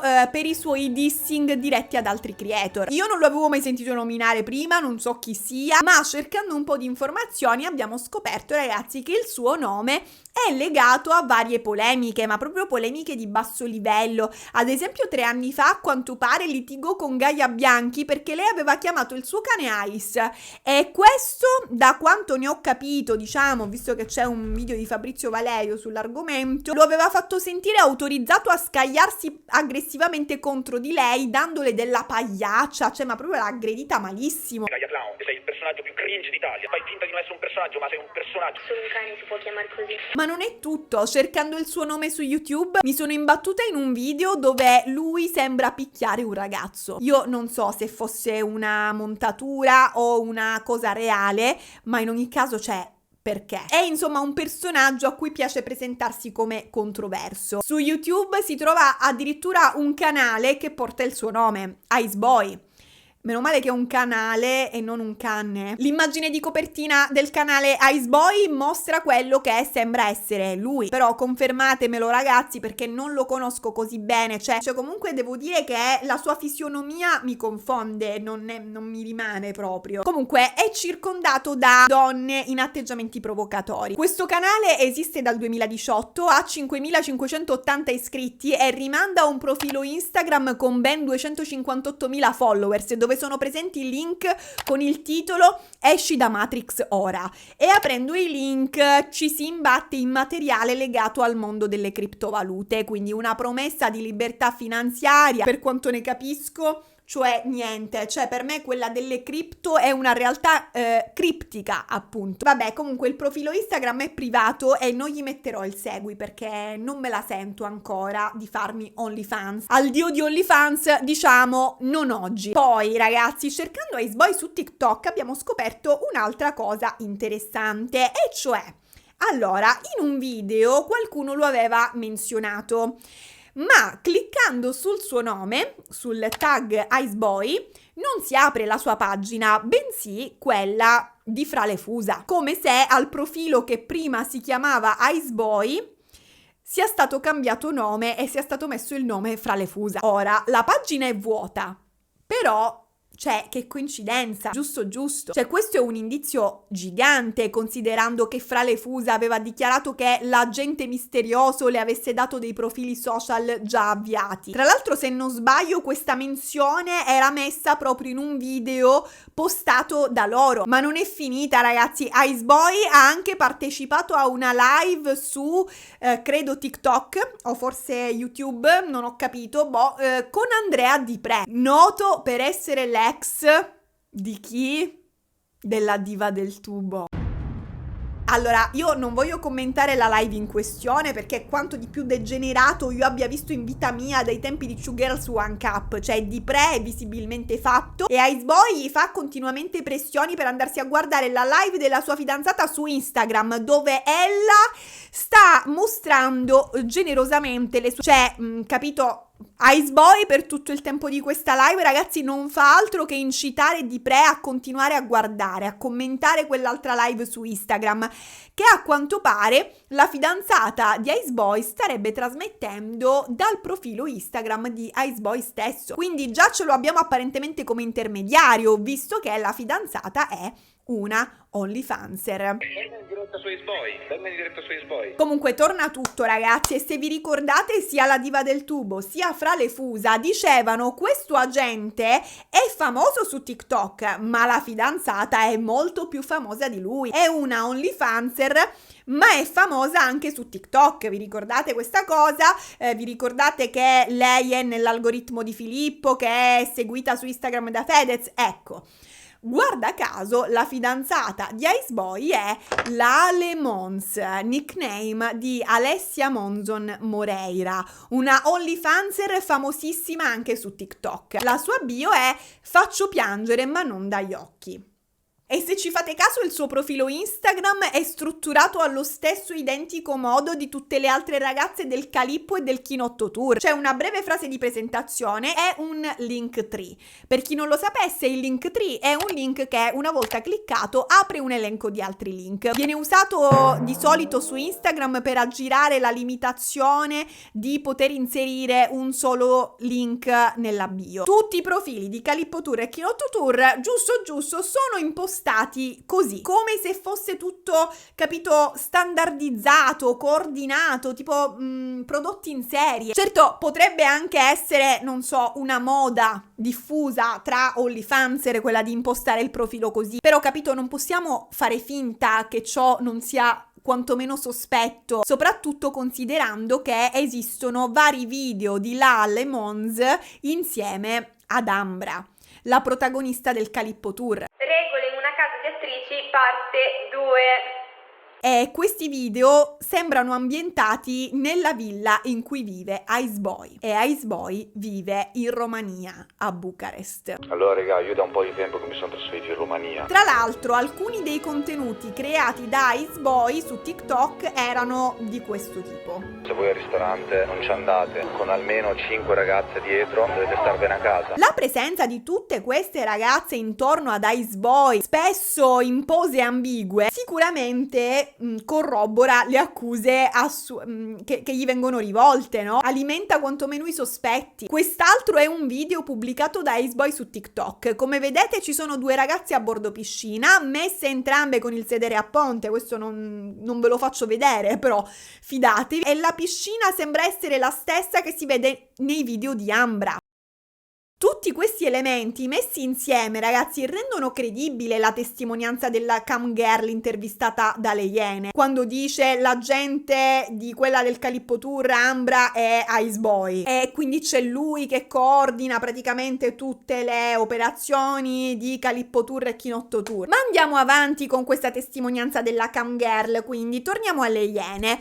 Quindi la donna a questo punto entra nel gruppo WhatsApp con Ice Boy ed Edoardo, e al che, in base alla sua versione, Ice Boy l'avrebbe chiamata per chiederle: senti, ma tu hai già OnlyFans? E lei avrebbe risposto di sì, ma precisando che cioè di non averlo mai usato seriamente. Ecco, la conversazione sarebbe virata al che ai suoi guadagni, cioè Ice ed Edoardo le avrebbero chiesto: ma tu quanto guadagni come cam girl? E lei avrebbe risposto: ma lavorando circa 2 ore al giorno arrivo in media a 3.000 euro al mese.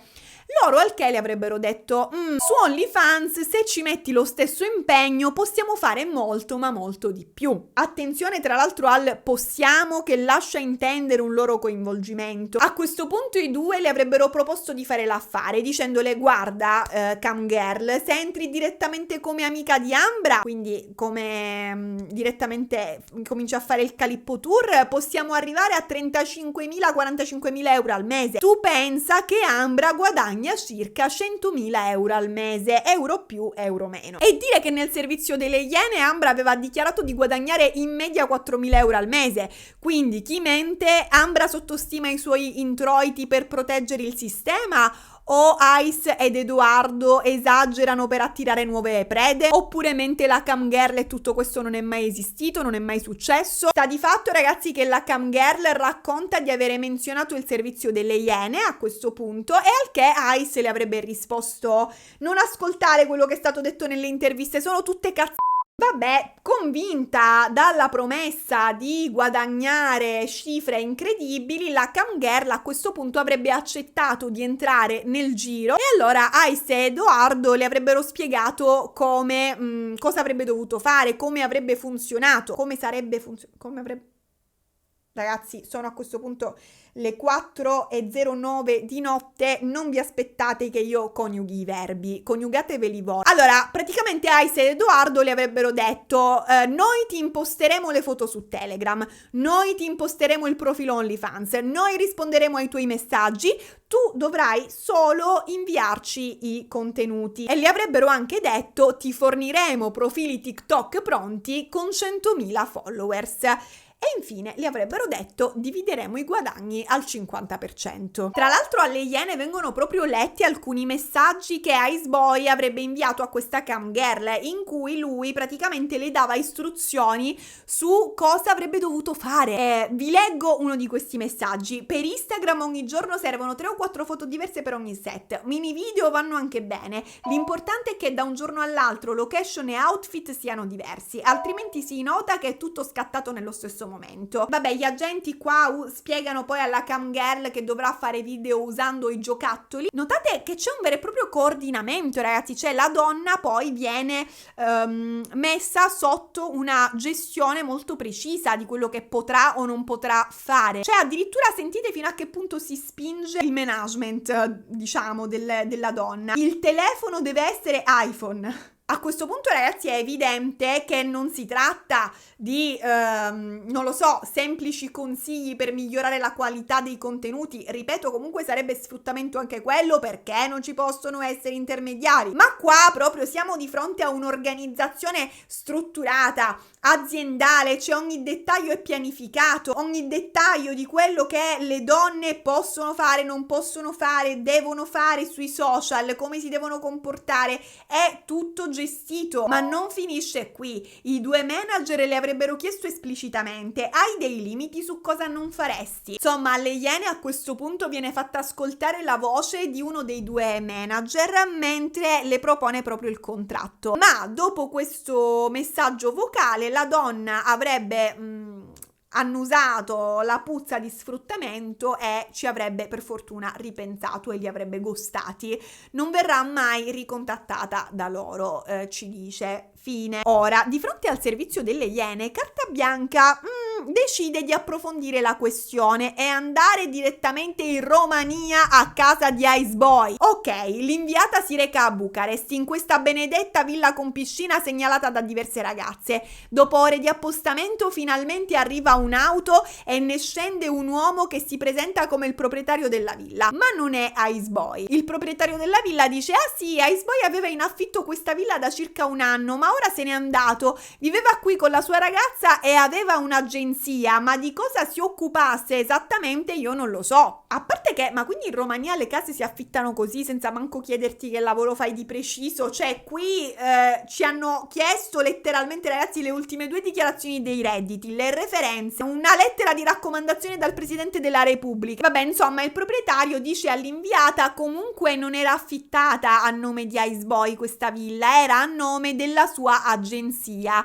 il cui nome era o è Ice Marketing. Ecco qui, ragazzi, il bro ha effettivamente un'agenzia, giusto. Fatta questa scoperta, l'inviata prova a chiamare al telefono le ragazze del Chinotto Tour, cioè Sofia e sua cugina Sami, e incredibilmente ci riesce a mettersi in contatto con loro. In realtà vengono censurate, ragazzi, cioè io dico che siano Sofia e Sami, però non è detto, cioè a carta bianca non viene detto che siano loro. A me sembrano loro, tipo il volto di quella che secondo me è Sofia viene censurato, ma a me sembra inequivocabilmente lei, c'ha pure il tatuaggio uguale, mentre addirittura sul telefono dell'inviata durante la seconda telefonata leggiamo proprio il nome Samantha del Neri OnlyFans, che sarebbe la cugina di Sofia, Sami. Secondo me la censura sbagliata è stata intenzionale da parte di Carta Bianca, l'hanno fatto apposta, sicuro, per spingere Ice Boy ad allontanare queste ragazze vedendole come traditrici. Se proprio non si allontanano loro da lui, almeno troviamo un modo per far allontanare lui da loro. Ma cosa si dicono quindi in queste comunicazioni con l'inviata di Carta Bianca? Allora, l'inviata di Carta Bianca riceve un audio da quella che secondo me è Sofia,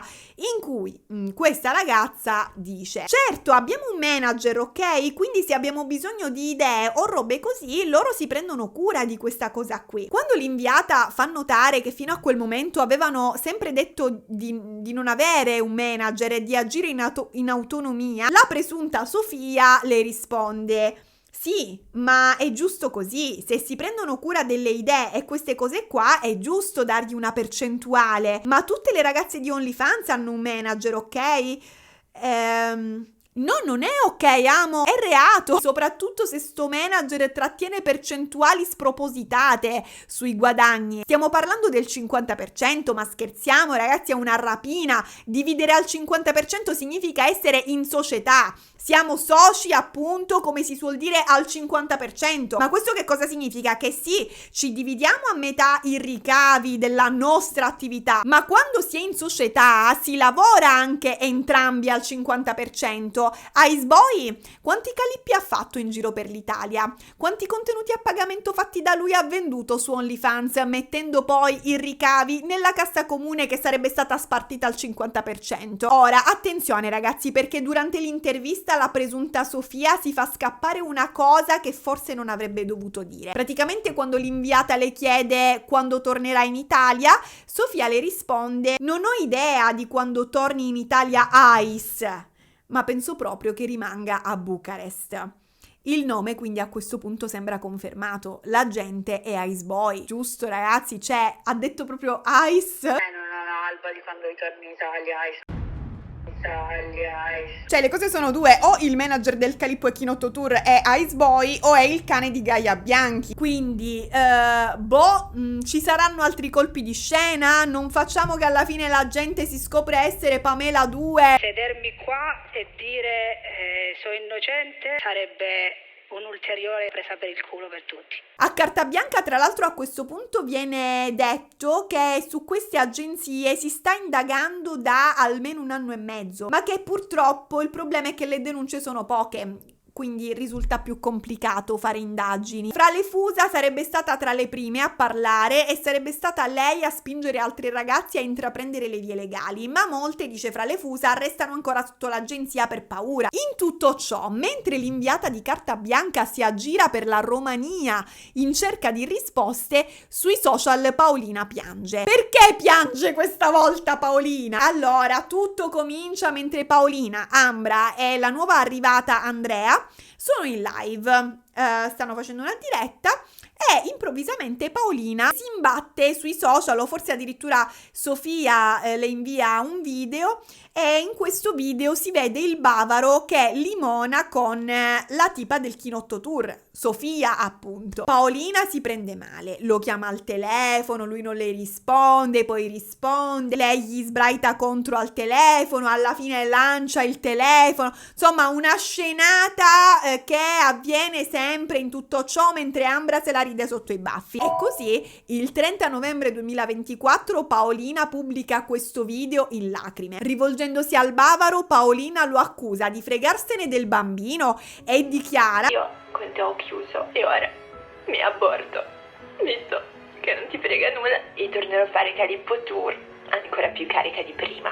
Ma che aborti, che sei al 5° mese di gravidanza? Cioè in Italia l'aborto è consentito solo entro i primi 90 giorni e tra l'altro ci devi riuscire, insomma, a convincere qualcuno a farti abortire. E anche in Romania, cioè metti caso che Paolina si trova in Romania, comunque anche lì il limite è 3 mesi e 2 settimane. Quindi come intende abortere? Lanciandosi dalle scale? Paolina, droppaci un video esclusivo su OnlyFans, sblocca il tutorial su come ci si aborta. Dopo questa dichiarazione disperata, questo ennesimo video in lacrime, Paolina si ricompone e pubblica un nuovo video. Dice: visto che il bavaro mi ha posata per Sofia, io onestamente torno a fare il Calippo Tour. La pancia enorme di Paolina nel giro di un giorno sparisce, digerisce il figlio insieme al Calippo praticamente. C'è una grande attesa per il ritorno di Paolina al Calippo Tour. Ambra e Andrea annunciano la notizia con giorni e giorni di anticipo. Coincidenza vuole che nella tappa successiva del Calippo Tour arrivi un uomo che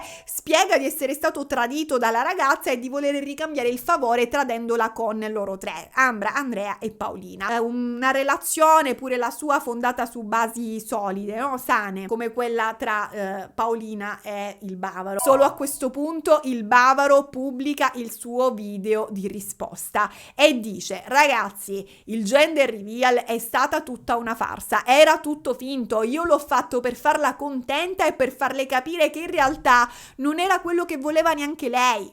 Però ragazzi, qua le parole che lui usa secondo me lo tradiscono, cioè lui secondo me voleva proprio dire era tutto falso. era tutto fake, anche la gravidanza, nel senso, però poi si è ripreso. Sentite, vedete che ne pensate voi. Sono, diciamo, il cattivo della storiella, no? L'ho tradita, l'ho ingannata. Lei voleva che io cambiassi stile di vita, cambiassi la mia vita. Dovevo creare famiglia con lei, avere una relazione. Quando io dall'inizio, ragazzi, che ho sempre detto a lei, a me non mi va. Poi mi direte, hai fatto tutto questo per poi, cioè hai fatto il baby shower. Il baby shower, la convivenza era tutto un teatro per farla poi per farla poi aprire gli occhi, per farle capire che io non cambierò. Insomma, ragazzi, alla fine il bavaro si appella alla clemenza del pubblico e chiede di lasciare cortesemente in pace Paolina.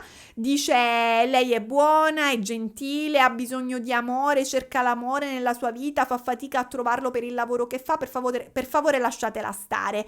Peccato che subito dopo il bavaro metta like al commento di Sofia, la tipa del Chinotto Tour, che gli scrive: hai fatto bene, tanto lei ti voleva solo per il mantenimento. Cioè, in sostanza gli scrive questo.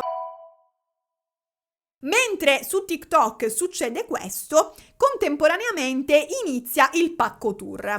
Cosa sarebbe il Pacco Tour? Allora, il Pacco Tour praticamente è un tour. Allora, il Pacco Tour è il nuovo tour di Sofia Carboni, che si chiama sempre Sofia, però è un'altra Sofia, e questa nuova Sofia va in live su TikTok per presentare il suo progetto. La nuova Sofia del Pacco Tour dice: attenzione, attenzione, questa è una cosa diversa dal Calippo Tour, perché è una cosa che voglio fare io. È diverso dal Calippo Tour e dagli altri tour che ci sono, una cosa che voglio fare io. E già si para il sedere, cioè sta dicendo: non ho nessuna agenzia dietro. Questa è la differenza con il Calippo e il Chinotto Tour. E dice: io spacchetterò i vostri pacchi e vi darò una valutazione per aumentare la vostra autostima. Cioè lei fa l'unboxing e poi vi valuta il pacco, praticamente. Ma conduce Paolo Bonolis o Stefano De Martino? Addirittura Sofia spiega che farà consulenze private, cioè... Vabbè, comunque a questo punto ricomincia il copione da capo, ragazzi. Sofia pubblica il video, requisiti per il Pacco Tour, e segue sempre lo stesso script. Niente minorenni, preferibilmente uomini di 40-50 anni. Ovviamente a me piacciono gli uomini maturi, quindi se avete 30, 40, 50 anni sarebbe perfetto. Mentre se siete sposati o fidanzati, tranquilli che è una cosa che rimane tra di noi.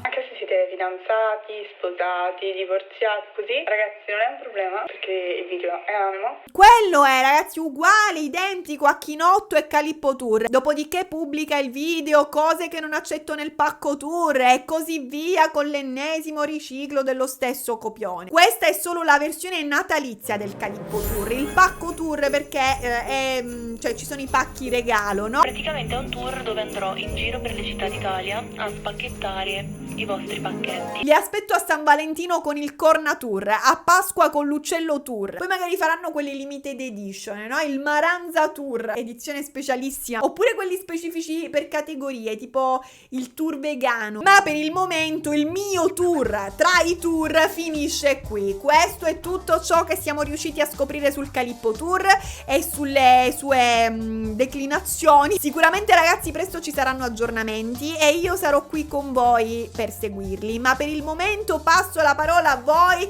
che io ho parlato già troppo, non ce la faccio più. Sono le 4:40 di notte e tutto va bene. Domanda, ragazzi: secondo voi queste ragazze sono vittime da aiutare o agiscono di loro spontanea volontà e quindi vanno rispettate? Pensate che Paolina sia stata davvero incinta e si sia abortita, o che la sua gravidanza sia stata tutta una montatura? Se doveste inventare il vostro tour, come lo chiamereste? Fatemi sapere cosa ne pensate di questa storia, che io adesso scendo giù nei commenti a leggervi. Vi ricordo, ragazzi, di iscrivervi al canale se il video vi è piaciuto e lasciate anche un like se vi è piaciuto. Fatelo per il mio manager, cioè Carlo. Noi ci vediamo prestissimo con un nuovo videogiornale. Vi mando un abbraccio e a voi la linea. O Calippo ti piace e pigliate. O Calippo ti piace e pigliate. Bon, pronti.